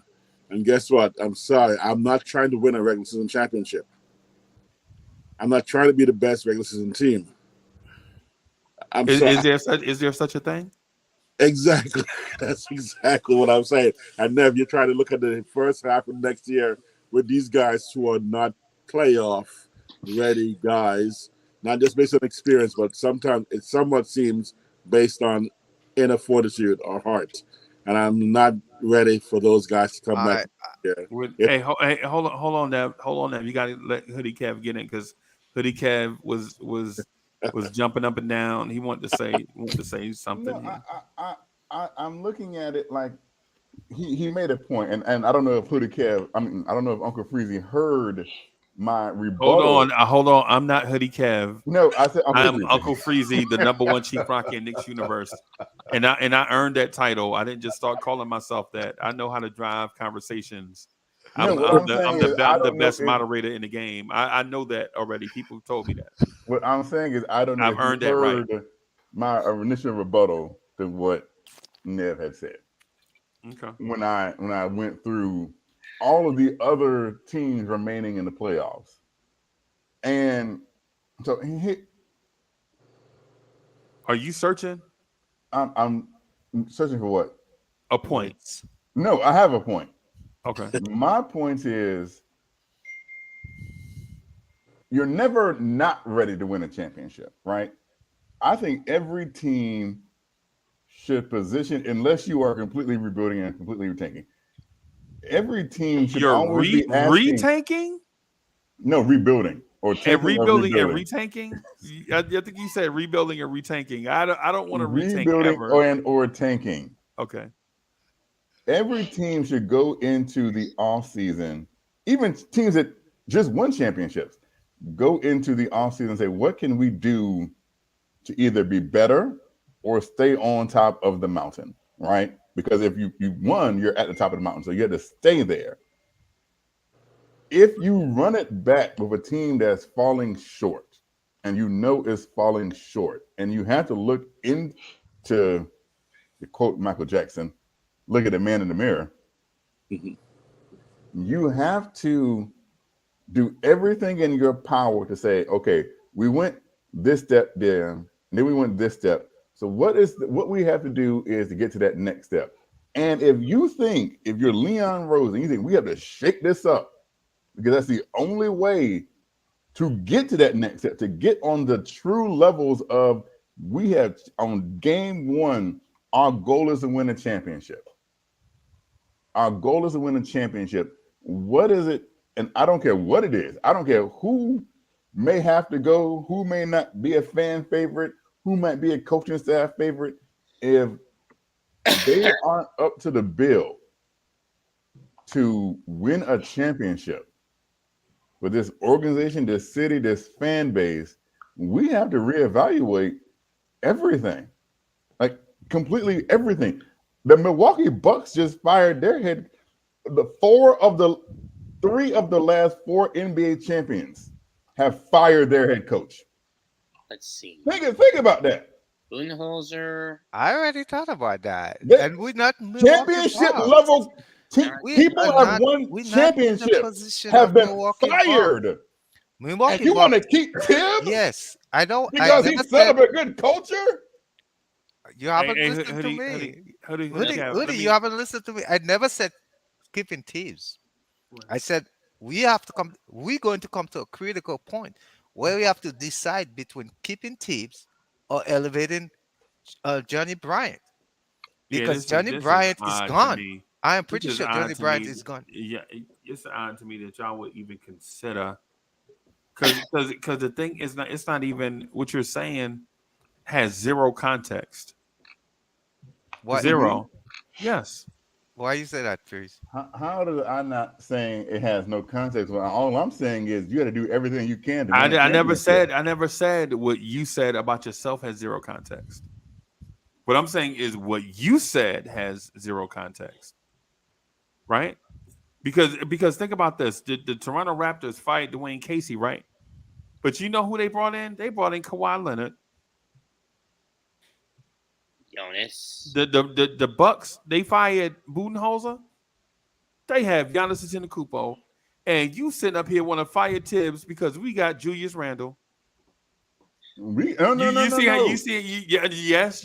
Hold on. No. And I'm not saying. And let me correct that. You're not saying that we should fire Tibbs. Blah blah blah. But what I'm saying is, as you're thinking about firing Tibbs when our best player is Julius Randle or Jalen Brunson, either way, Jalen Brunson is not better than Julius Randle. And the league has told you that. The league has selected. Listen. Oh, because I'm listen. Because Julius Randle has been selected to the All-Star team twice. Jalen Brunson has not been selected to the All-Star team at all. So let me bring in my guy Greeny real quick.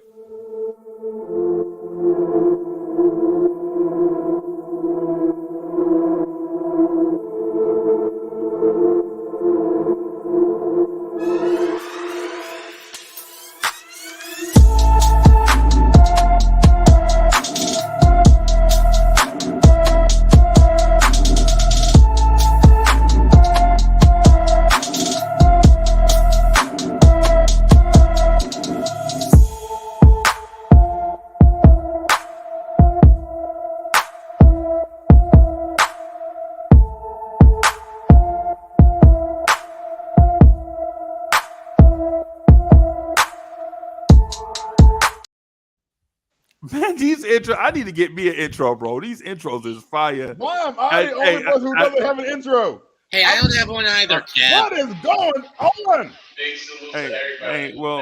Hey, man, it's because you knew you hadn't been here long enough.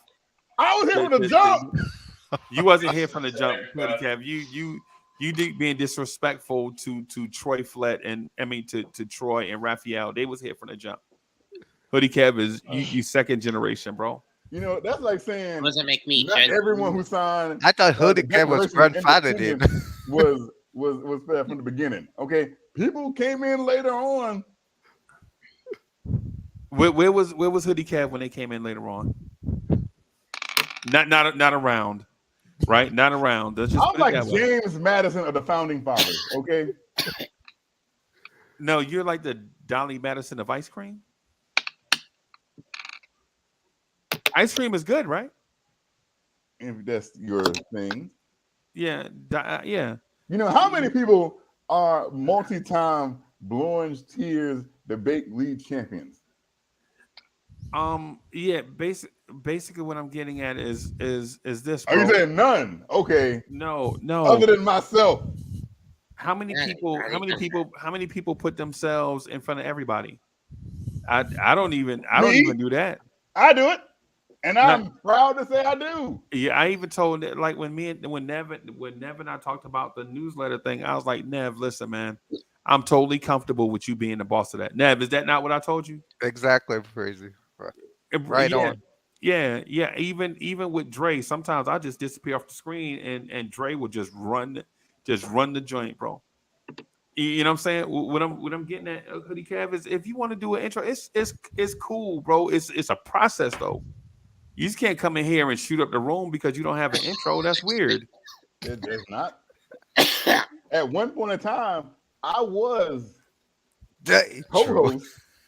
I'm putting it out there. Co-host of a very prominent program on Blowing Tears Network. Right. And when that was happening, did anybody have intros? I probably should have been. No. Hoodie Kev, you're grandfathered in. It's like Freezy. Freezy doesn't have an intro. Yeah. What do we even? Yeah. It's his show. The intro is his intro. It's right. His show. Hoodie Cat. The main intro is Uncle Freezy's intro. What I'm getting at is the intro idea came along when you was away saving the world. When you were away saving the world, the intro thing came up and we started doing it. And then you came back. Like, you know what? One day, Hoodie Kev is going. No, I'm not doing that. I'm not doing that stupid shit. I ain't even having mass conversation. The Lane Superman Returns. Get your ass out of Hoodie Kev. Change the subject. Remember Superman Returns with Kevin Spacey. Hoodie Kev, change the conversation for you get put backstage. Because I ain't doing that. You ain't gonna tell me what to do. What? You're not gonna tell me what to do up here. Where's the hoodie, Kev? Where's the hoodie? Yeah, Hoodie Kev, relax and be respectful of others. The Lawrence is a fan. Hey, Mets, when you came up here, did I accost you and harass you about why you want to come up here? No, right? No, everybody come up. It's a family affair. This is a family thing. We all doing this together. No one person is bigger than the other. Blige. Right, Wiz, when you started showing up, who was this dude? Ashley ain't one in the chat. Think he should just? Did I do you like that, Wiz?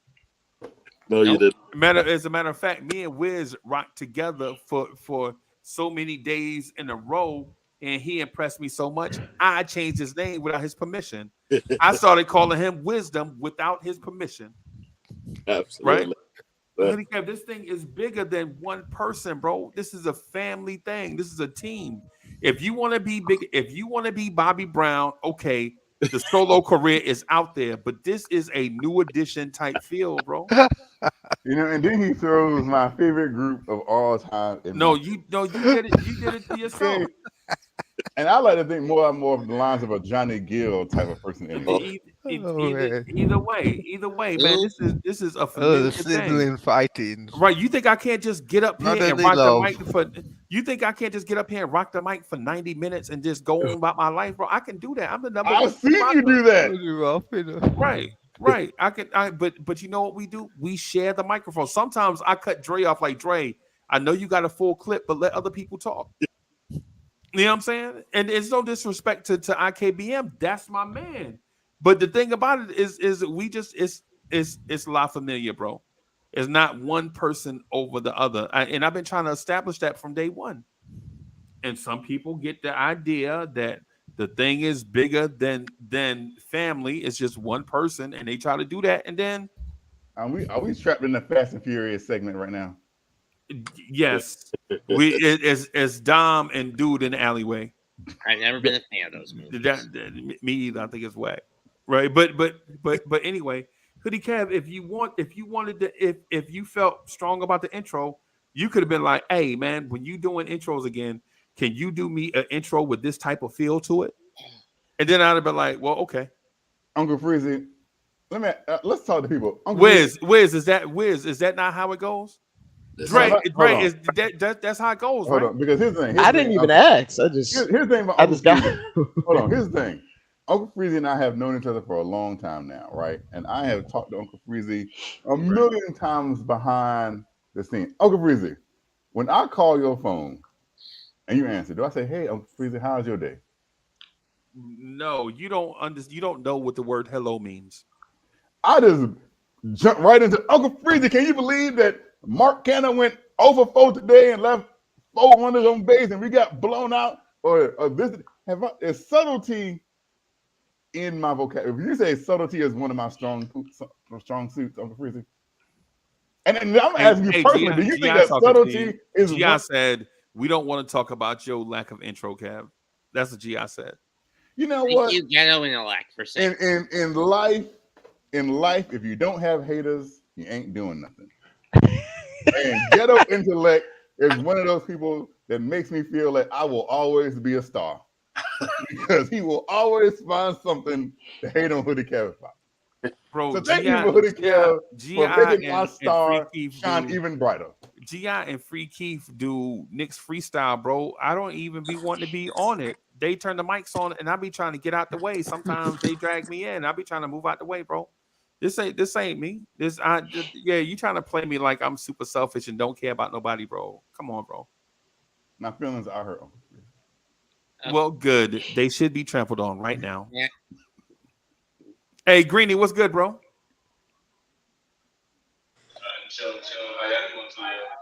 Greeny in the house.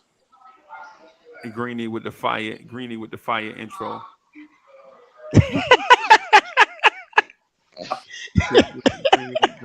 Greenie with the super fire intro. That intro is fire, Greenie. You know who else is a fire intro? Get Intellect. Get Intellect is a real fire intro. Yo, every time I hear Dre intro, bro, I be thinking about rapping. Huh? You know who else intro was fire? Who's that? The way Caleb Martin entered that lane and dunked on the Knicks yesterday. Oh, can I say something? Gregory Castillo, that has already happened. You got to check the archives because that has taken place probably several times. What is that? What are you talking about? He had hold on one second. No, we ain't gonna hold on while you do stuff, bro. That's selfish. Yeah, man. But here's the thing. To the point that we were getting at about changing coaches and the culture of the team and things of that sort. I think you have to understand who you are as an organization before you start getting rid of coaches and such. Because even when Dwayne Casey was fired, you know what I'm saying, they had plans on going and getting a star, and they wound up getting Kawhi Leonard. Right? The Knicks don't have a Kawhi Leonard. Budenholzer was fired. They have a Giannis. The Knicks don't have a Giannis. And don't tell me we talking about firing Tom Thibodeau because we have a Jalen Brunson. And I like Jalen Brunson. But nah, we ain't going to go down that road. We ain't ready to go down that road. The best thing for us is to keep stability in the organization and improve around the fringes. And then where we can go improve drastically, we will improve drastically. You know what I'm saying? But making a change, hoping somebody else can do it better than the guy that we already have, I don't know if that is a positive way to do stuff. However, is a change to Bryant a drastic change, or is it simply a what has Johnny Bryant ever done? Well, I'm keeping tips in. You hear it all the time from the players. The players said, saying it now, themselves. What's his official record say? Yeah. 0-0. An official record. He hasn't gotten a chance to coach. Right. Okay. Right. Usually dudes like Johnny Bryant take on a lottery type team and learns the ropes, and he pulls that team from being a bad team or a lottery team into a situation where they're better using his schemes, his talent, his communication skills, and some luck. But Johnny Bryant has done nothing. The issue we have in Freezy is that Uncle it's the same issue that Woody Kev elucidated earlier about.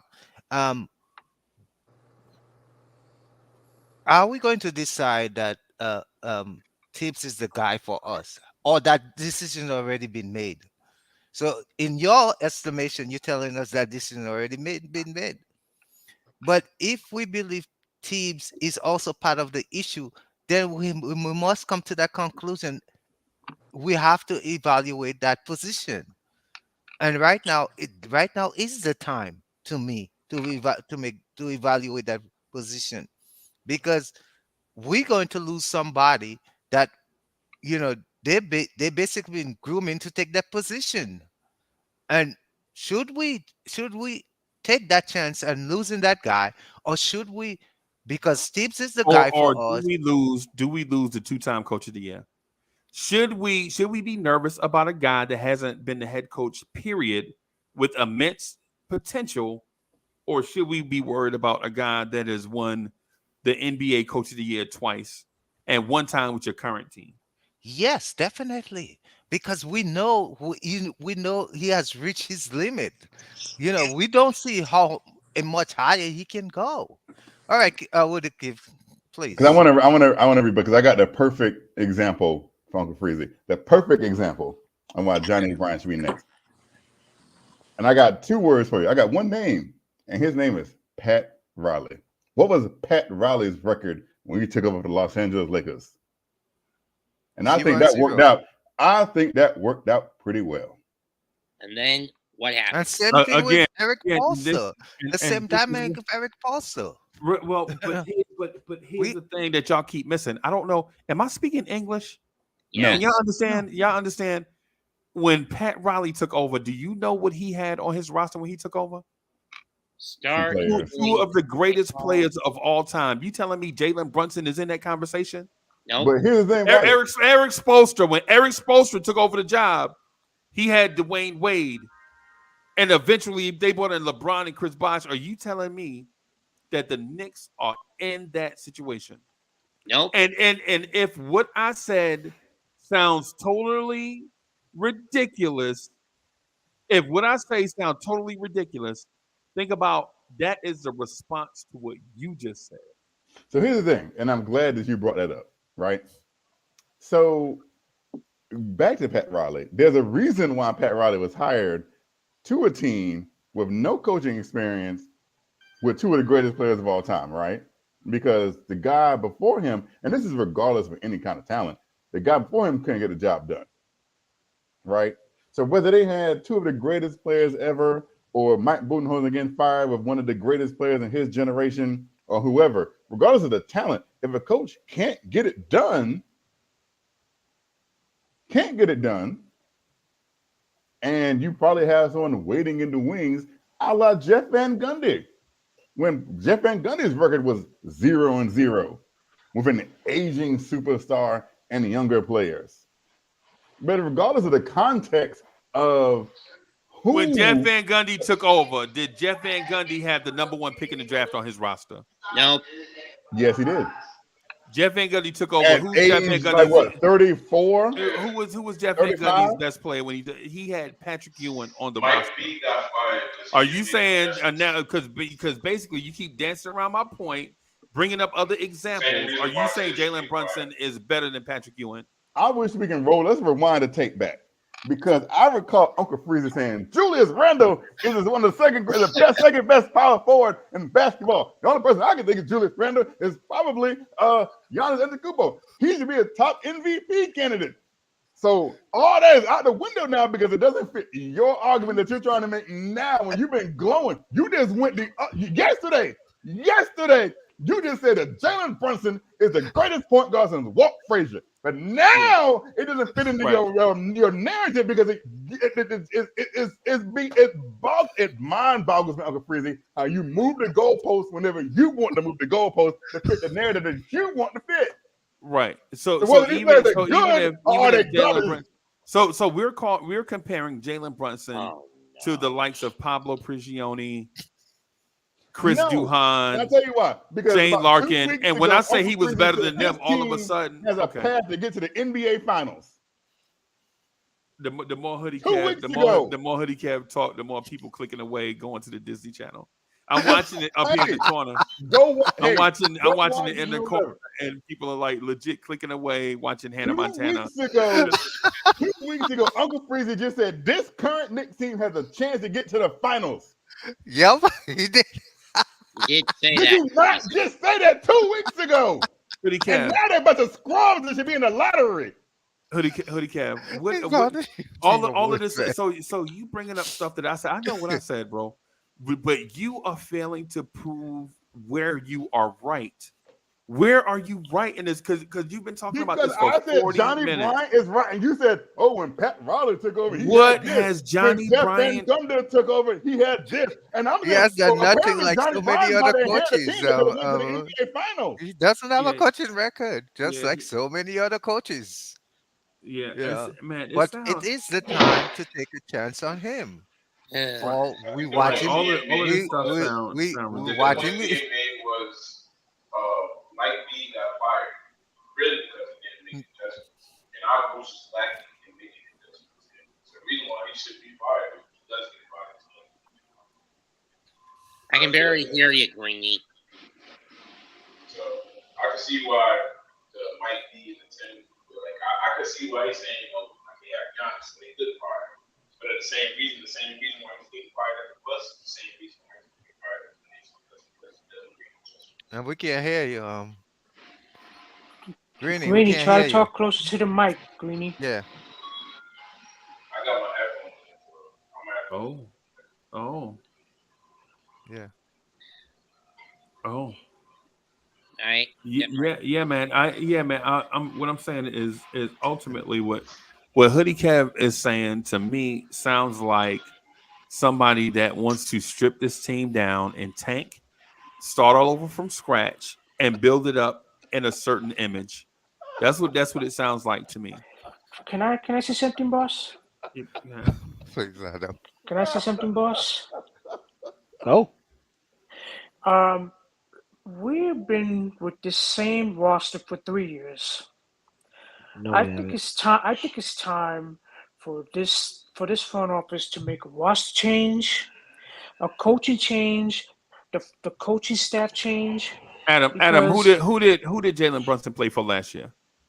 Dallas. For Dallas. So how's the roster the same? No, I'm not talking about the whole everybody. I'm All talking right, about so, yeah. I'm talking about certain players on this roster that has to go. The Chips has to go, and his coaching Right. staff. Quentin Grimes is a second-year player. Jericho Sims Quentin is a Grimes, second-year he's got to player. go. Oh, so why don't you just say that? And instead of Quentin Grimes bringing got up to go. bringing up Fournier's gotta alternative go. facts, you just brought up Obi's got to alternative facts. go. Right. Derrick Rose has got to go. Fournier. You gotta go. Well, hey, Mets, let me just ask him this real quick, and I promise I'll move out of the way and let you, and so you can rock. If they gotta go, who are you replacing them with? Who am I replacing? Yep, that's what I asked you. Players that want to come to New York. Who wants to come to New York? Who are they? Name their name. If I'm the front office, I would go and pick up Kuzma, Seth Curry, and a few other players. Like who? Like Kuzma and Steph Curry and who else? You said Seth Curry, not Steph. You said Yeah, because those guys are going to be free agent in the offseason. So you want them to get rid of Quentin Grimes for Seth Curry? Yeah. Evan Fournier's got to go. Derrick Rose has got to go. I would trade RJ. No. Obi Toppin's got to go. Hey, Max, can you make some sense of this, bro? So Tell me what those players that's got to go, you got to replace them. Basically implying blow it up except keep Randall. At least that's how I'm interpreting this. Right. It's just like rebuilding from scratch once. That's basically what he's advocating for. That see what I'm talking about now? Yeah. Like this team is in the second round of the playoffs. Yeah, About you cannot rebuild every 2 years, dude. I mean, that's not basketball. It's not like football where you can change a roster real quick. But you can't do can't that go in another year basketball. with the same roster because you're not going to get a championship out of them. Just look at every team, man, around the league. Just look at Boston. How many changes they made from last year, from the previous year, or Not the year, many. 2 years after that, or 2 years before that, or 2 years. Just look at them. Yeah. It's a process. You have to keep your roster stable and make changes on the edges. But really, you have to grow your players. That's the only way you're going to become. But you like you have to grow your players for sure.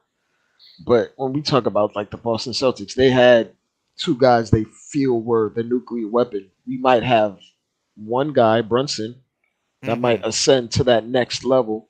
Right. We're kind of seeing right now that Randall may not be that guy. And Randall is older than these other guys that you're talking about that have already ascended. So will Randall be like the third guy? I think like ultimately we'd be probably trying to find a guy better than Brunson to put Brunson at the number 2 guy and then maybe move Randall down to being the third best player on the team. But that's like trying to find the megastar or the superstar. And to Freezy's like line of thinking, he was thinking Donovan Mitchell would have been that guy Yeah. to push the hierarchy down. Right. But it's hard. I would say like I like to call it the front filling strategy. Yeah. Like fill the front of the roster with studs. And then figure the rest out later. Yeah, and then, so it pushes everybody else back, establish a pecking order. Yeah. Here's my problem with the way this is set up. Here's what I would do. Do I say get rid of Tibbs? Perhaps, but don't do it right out of the box in the offseason. Maybe give him a few games in the regular season, and then if he keeps this mentality I've always accused him of, then you get rid of him and let Johnny take over the rest of the year. As for the pieces you do get rid of the pieces you've let rot on the bench for months. Get rid of Rose, get rid of Fournier, and as for the pieces that didn't really fit in the long term, get rid of Obi. Because let's face it, the way Tibbs uses him or lacks to or doesn't bother to use him that frequently shows that the guy doesn't have a lot of confidence in the younger players. He's a guy who picks out stars and leaves the stars out there until they burn themselves out, as far as I see it. Can I ask you a question, Max? Fine, Cap. With that statement, do you want Johnny Bryant to coach his team? To some level, yes. Just because and I ask that because if you go through the offseason and you go through training camp and mini camp and preseason and you start the season out with Tibbs, and then I don't know how many games in, you want to fire Tibbs. At that point in time, you can't bring in anyone else. It has to be Johnny Bryant at that point in time. If he's still on the team. No, that's what I'm saying. But Hoodie Cap, you asked him about Johnny Bryant specifically. He said yes. Why would you bring up another coach? I'm not bringing up another coach. I'm saying yes, you did because you said I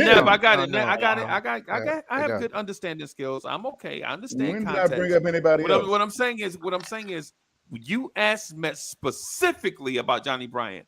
Yes. He said yes. And you said if you do that, you can't bring in anybody else. Mets never mentioned anybody else. Mets said yes to your Johnny Bryant question. Why would you bring up somebody else? It's like you trying to trick Mets into some narrative. Can anyone in the chat say that I brought up another name or something? Well, no, you said anyone else. That is another name. No, I said, and the point, because you missed my point. Your point was whack. Your point was whack. No. If you have a point, get to it. If you have a point, the point that he makes is if you wait till the season. Yeah. If you wait till the season to get rid of Tibbs, the only group that you can choose from is someone that is on the current staff. First of all, that's not true because the Atlanta Hawks hired a coach after the All-Star break. Yeah, that's not true. And how did that work out for the Atlanta Hawks? They made the playoffs. Secondly, they made the playoffs? Secondly, yes. Wait a minute. Wait. No, stop. We need to rewind the tape. No. I don't know how long. It was like a week or so ago. I said they made the play-in, and you said the play-in is not the playoffs. But you said I know you didn't say that. You sound ridiculous. The Atlanta Hawks lost to the Boston Celtics in the playoffs. Yeah. You sound ridiculous. You sound like you just woke up from a 2-year nap. They were a play-in team, right? Okay, they made the play-in. They were a play-in team. And guess what? And guess what, Hoodie Cat? And guess what, Hoodie Cat? They were a play-in team. And guess what? They won the play-in and eventually made the playoffs. Yes. But here's the thing: they were a play-in team, so it's not like the Atlanta Hawks Hoodie were Cav, a top five team. It's not like the Atlanta Hawks who barely squeaked in. he was trying to trick you. Another play-in I team know it is is. on the Yeah, verge He was trying to trick of you. making the Eastern Conference Finals. So I guess that anything is possible. You just tried to trick Kevin Mets. He Garnett called you said. on it, and now wasn't- you. No, He I wasn't didn't, trying to because trick my Matt. point was, Yes, he was. No, he Because wasn't he trying. asked him my a point was, specific you can't go out question. there Mets and was get this thinking of any old body. He changing asked him all a the other yes or coach. no question. I don't even and know who the then head coach of added the Atlanta maybe. Hawks is. This is not even Like, about the who Atlanta is Hawks. the coach? Can someone tell me what the Atlanta This coach is Hawks name is? it don't matter. You asked Mets. Who is the You coach asked of the Mets Atlanta about Hawks? Johnny Can Bryant. someone He say said without looking yes. it up who it is? Right. Oh, Right. You Nobody asked him knows. specifically. You asked him specifically about Johnny Bryant. Nobody knows. And as soon as He's the most he irrelevant person in the world who the head coach of the Atlanta Hawks now is. Hoodie Cav argument is the most irrelevant You thing want right to now. bring in an irrelevant person? Hoodie I can go coach the Hoodie Knicks next Cav on season. this How about thing that? is How mad about irrelevant Leon right now. Rose call me and I'll go coach him? I'll be like the modern day Eddie. You must know the guy's name is Quinn Snyder. Quinn Snyder, he coaches the Hawks. Right. Yes. I didn't even know this happened. I thought Quinn Snyder was a Hoodie home Cav feeling legit was this on a whole 3-year nap. time. Hoodie Cav He was on just a got 3-year hired by nap. them like with 25 games left in the We literally had to Google Quinn Snyder being the coach of the Atlanta That's Hawks. not the point. The point is you made a whack statement. I called you on it, and now you frustrated. Oh my God. You said you can't hire a guy outside the organization. You have to hire somebody on the staff. Both of those points were whack and proven to be often false. does that happen? That's How not the often point does here. that happen? The point No, is because you that tried is to the trick point, my because man. you said, it we happens, called you right? out on it. Like it happens and all now you the embarrassed. time. It doesn't happen all the time. It Yeah. happens like once.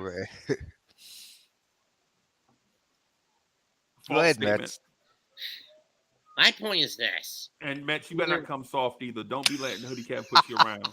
Either we get rid of Tibbs in the offseason at some point and get rid of the pieces that he's left to rust and rot because either they're too old or they've proved unreliable, or this team will be sunk next year as far as I see it.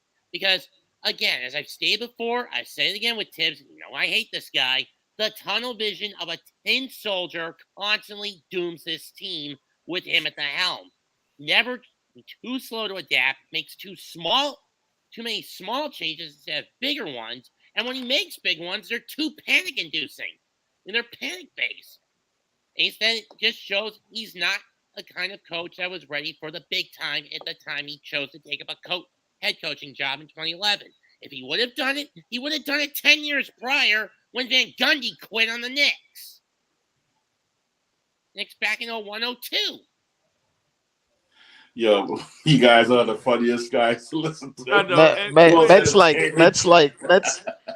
As much as you say Tibbs is as much as you say Mets. As much as you say Tibbs is a tin man and he doesn't change his sights, you repeat the same things like every time. You're much like Tibbs. It's almost like admiration. At least I'm open enough to admit it where he can't. Okay, good point. Good point. But yeah, man. The whole thing, changing the coach that took a team that had zero expectations to the second round, and then talking about firing him, to me is bonkers. It's bonkers. If it happens, sure, we'll talk about it. I'll still think it's bonkers, though. I don't understand. Look what happened. I don't understand. The second round, they I'll go canceled freezing. because Jackson wanted a yes man to implement his bullshit system. Pardon my French. Let me ask you a question, Uncle Freezy. This is Tibbs' third season, right, as the head coach of the New York Knicks, correct? Yes. No, hold on, Hoodie Cab. Get to your points. We not on trial. This is the panel. Nobody here is on trial. You are not. You don't work for the government. You don't work for the. Oh, wait a minute. You don't work for the government, or do you? I work for a hotel. Okay. All right. So if you, we not on trial. So here's the thing. You're not a public defender. Tom Thibodeau's first season, he won Coach of the Year. We lost badly. Me and you saw one of those losses with our own two eyes in person. Okay. in the playoffs his first season, right? Right. So going into the next season, there was expectations, right? And we faltered, fell short, and you didn't want to fire him then. This season, we get back to the playoffs, and you're like, oh, there was no expectations. Let's just keep him. So it's like, damned if you do, damned if you don't. Let's just make him coach for life under Uncle Freezy, because whether he has expectations or doesn't have expectations, you want to just keep him around. Bring back David Fizdale then. No. Bring back Derek Fisher. No. Bring back Jeff Hornacek. No. Right? See this road we going down, Hoodie Cav? See this road we going down? The further you get down this road, man, listen. Progress takes time.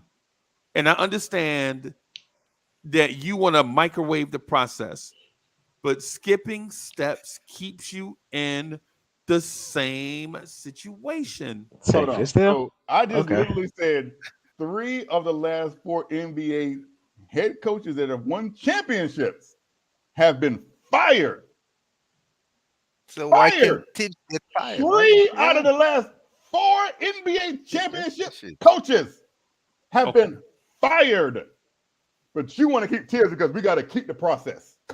Who are these 3 out of the last 4? I don't. Nick Nurse, Luke Vogel. I mean, not Luke Vogel. Frank Vogel and Mike Budenholzer have all been fired. Casey. Right. And you want to keep Tibbs and keep the process. You said teams that have championship aspirations say no, we cannot become complacent. Who was it? Dwayne Casey and Budenholzer. It was Budenholzer, Vogel, Nick Nurse. I thought it was Casey. No, he never. Nick Nurse won that title. Nick Nurse, Frank Vogel, Mike Budenholzer. 3 of the last 4 NBA coaches that win championships have all been fired because you can't be complacent if you have championship aspirations. So either you have championship aspirations. Who was Frank Vogel's best player? It doesn't matter who his best player is. Yes, it does, bro. Did LeBron James fire him? Right. Or did the Los Angeles Lakers organization fire him? That's why this conversation sounds weird. No, it doesn't. So Frank Vogel, you can't Hoodie Cav, you can't tell me what sounds weird to me or not. Hoodie Cav, even though you think you are God, you are not. The Houston Rockets tell me how to think about a topic. Abysmal. You sound ridiculous. Fire their head coach. Oh boy! But you want to keep Tibbs because of you just want to be complacent.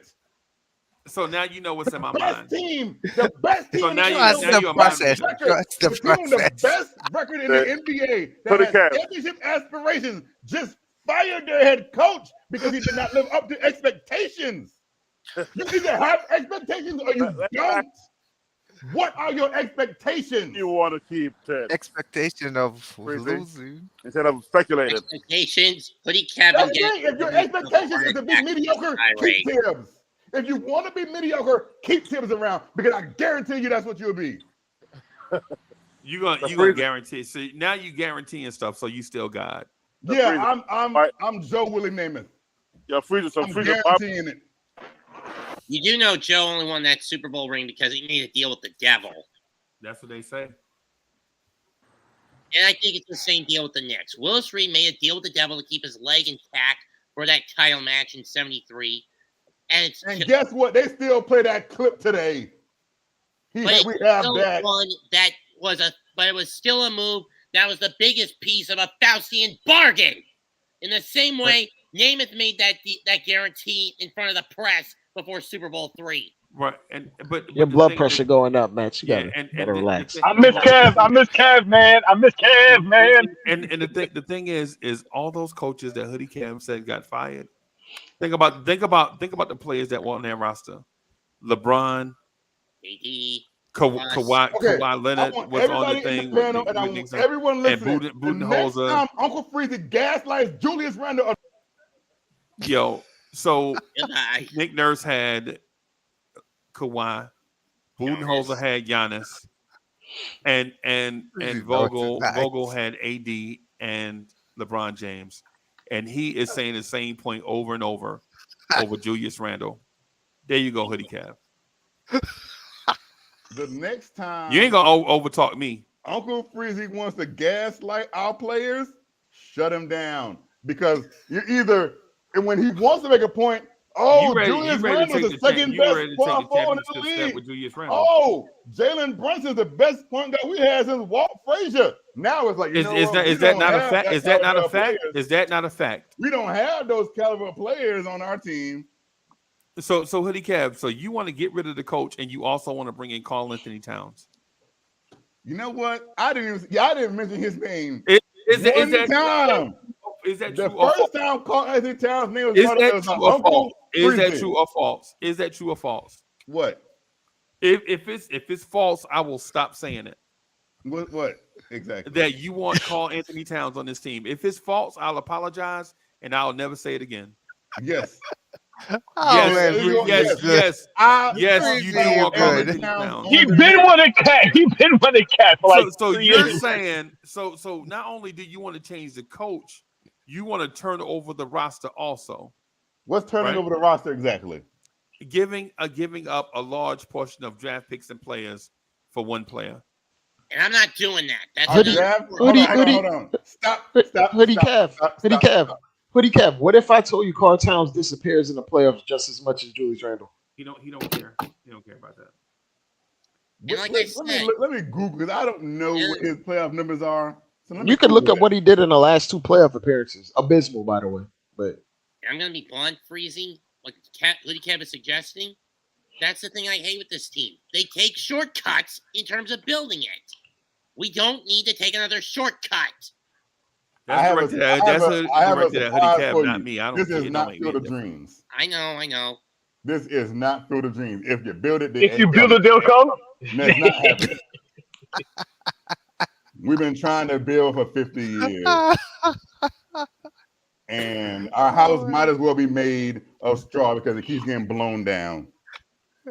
This is the funniest. You guys are the hilarious. Yo, gents, Hoodie Kev, welcome back. Welcome back.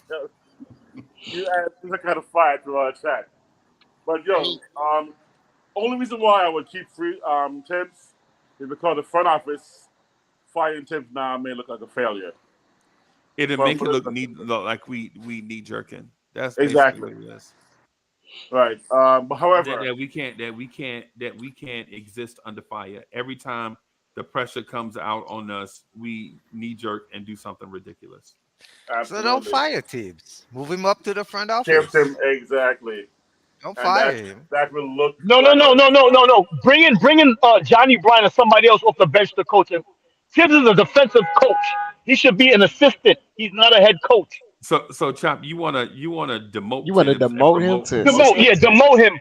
And promote. I mean, listen, you don't want him in the front office. What happened over there? We can't do that. Chop. This has never happened in the history of the NBA. It don't happen in the history. It's either fire him than just get rid of him. They're gonna. What's gonna happen ultimately? He's gonna be in the front office for as long as Leon Rose is here.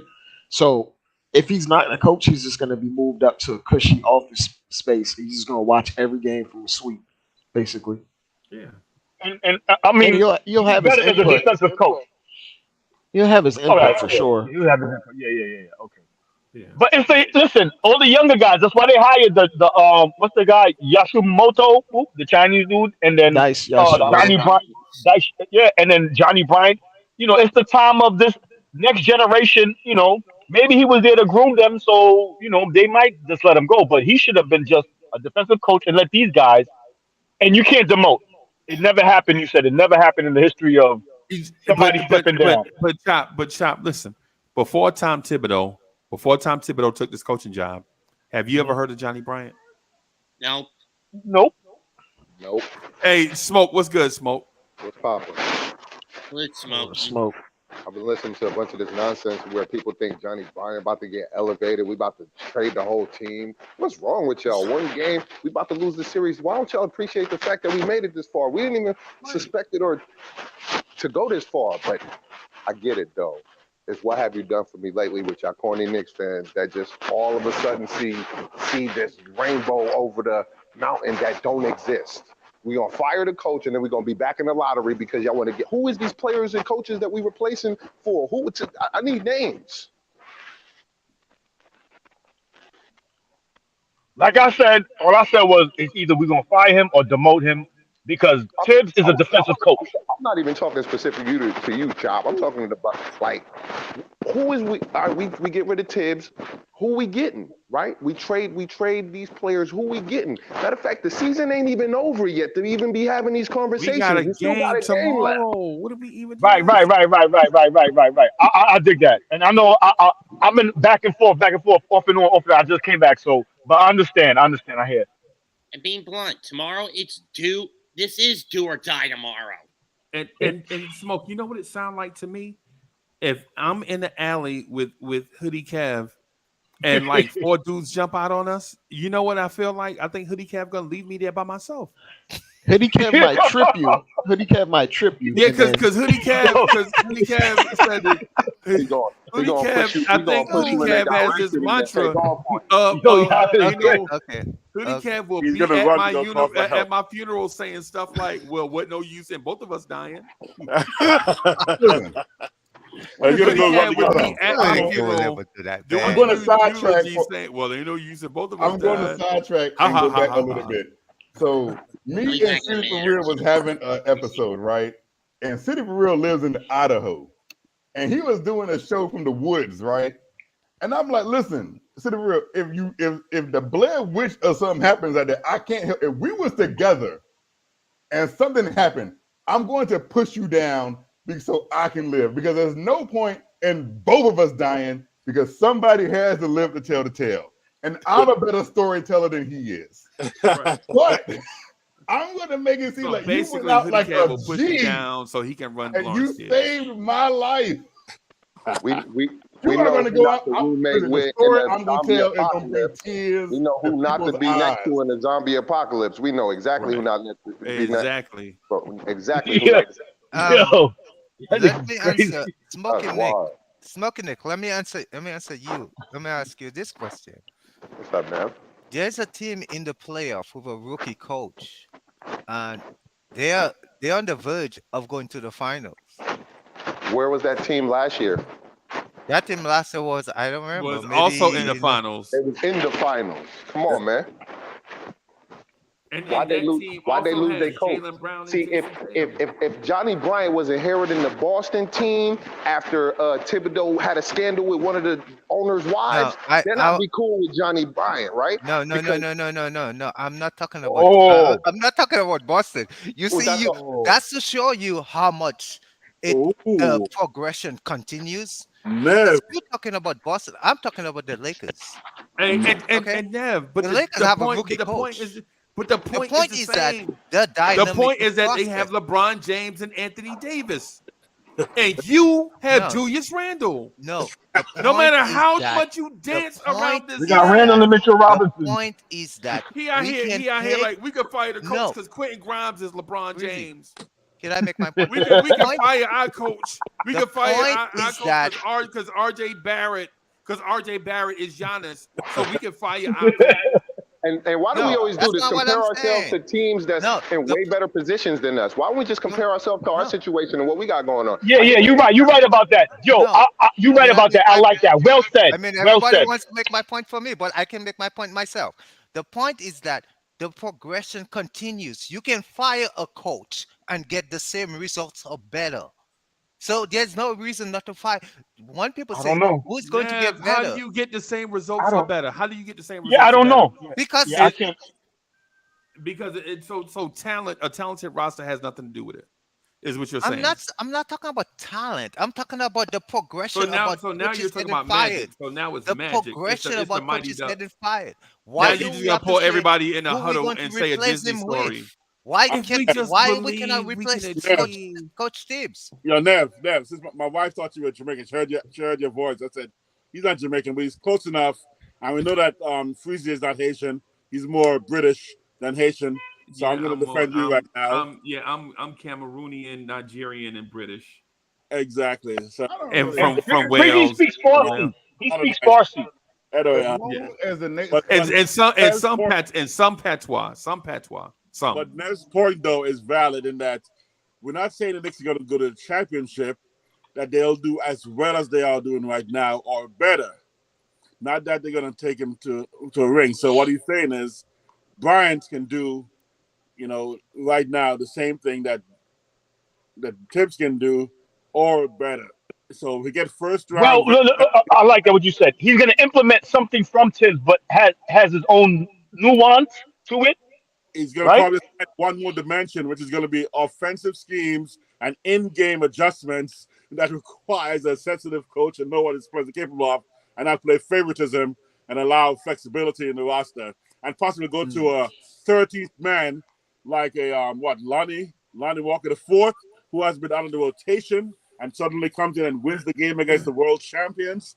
That's what I'm saying. Nev's point is possibly valid. Ari Yadi. All right. we cannot be so we can't be so scared of the unknown that we can't fire a coach. This is ridiculous to me. It's just bonkers. Because but if that's gonna happen, it's gonna happen in the off season, not right now. Yeah. Right. So we shouldn't even be talking about that. I understand we shouldn't even be talking about it. We need to talk about what we see wrong, what happened in the last two games we lost. We need to see what's wrong and what adjustments Tibbs did not make and discuss that. Because remember, they adjusting accordingly. Miami, listen, Butler's a different type of beast, and y'all was talking about that earlier. I've been off and on off the thing, but Butler and y'all talking about we missing that piece, that small forward, that 6'8", and Julius Randle is not stepping up to that level or that type of gameplay. You understand, to match up against what Butler is doing. Because we could have won if Randle played a little bit better and did some things differently, whatever. That's what we need to discuss. Point. Could Bryant make Randle play any different than he's playing right now? I don't. Bryant? I am so lost right now, bro. It's what players are in there to respond. And I'm thinking that Bryant would have brought in, whether it's Fournier or give Deuce more time or give Obi more, whatever it was. I think Bryant should have brought in the dynamic of that, not try to get the players who are not responding because they may not have the playoff gene. They may not have that drive, that whatever it is that Randall says that Butler has, but he doesn't because they wanted more. They may not have that. He can't put in the desire in Randall's heart, but can he find a player on the bench that may have that X factor to cause a different response, positive response that would happen? So I don't want to do the speculative if Grimes did, if Randall did. I want to know, could he have found somebody else like what happened last night with the Lakers, who was like, man, you're on the rotation, you were starting at the start of the season, you went to the bench, new guys came in, you haven't seen more than 2 minutes a game, all of a sudden, you're the man we need right now because of the way they're playing us. They're moving faster, they need younger legs. Let's go in there.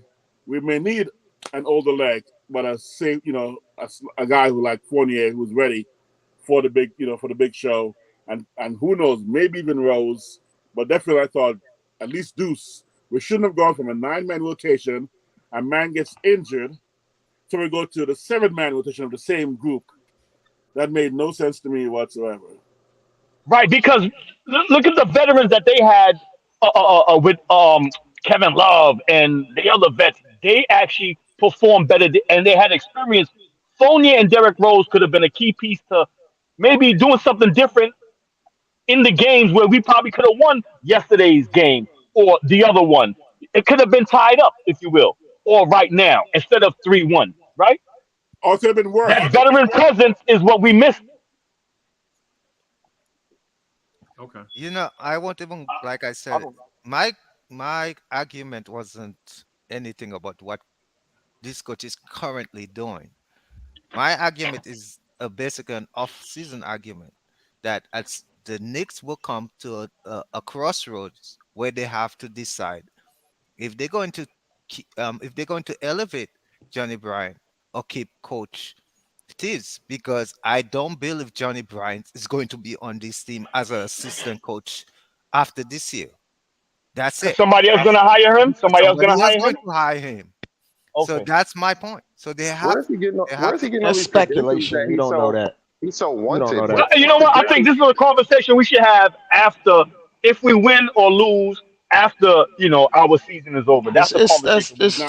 It's speculation and conjecture. We don't know. Yeah, We it's don't know. it sounds like bruised up Knicks fans are Right. mad they didn't get their way. Now they searching for answers. That's what it sounds like to me. So I don't mean for that. I don't mean for that. I don't mean for that part to be disrespectful to any of my people. But I have a better way of stating it. I'm gonna say it just like this. You see that?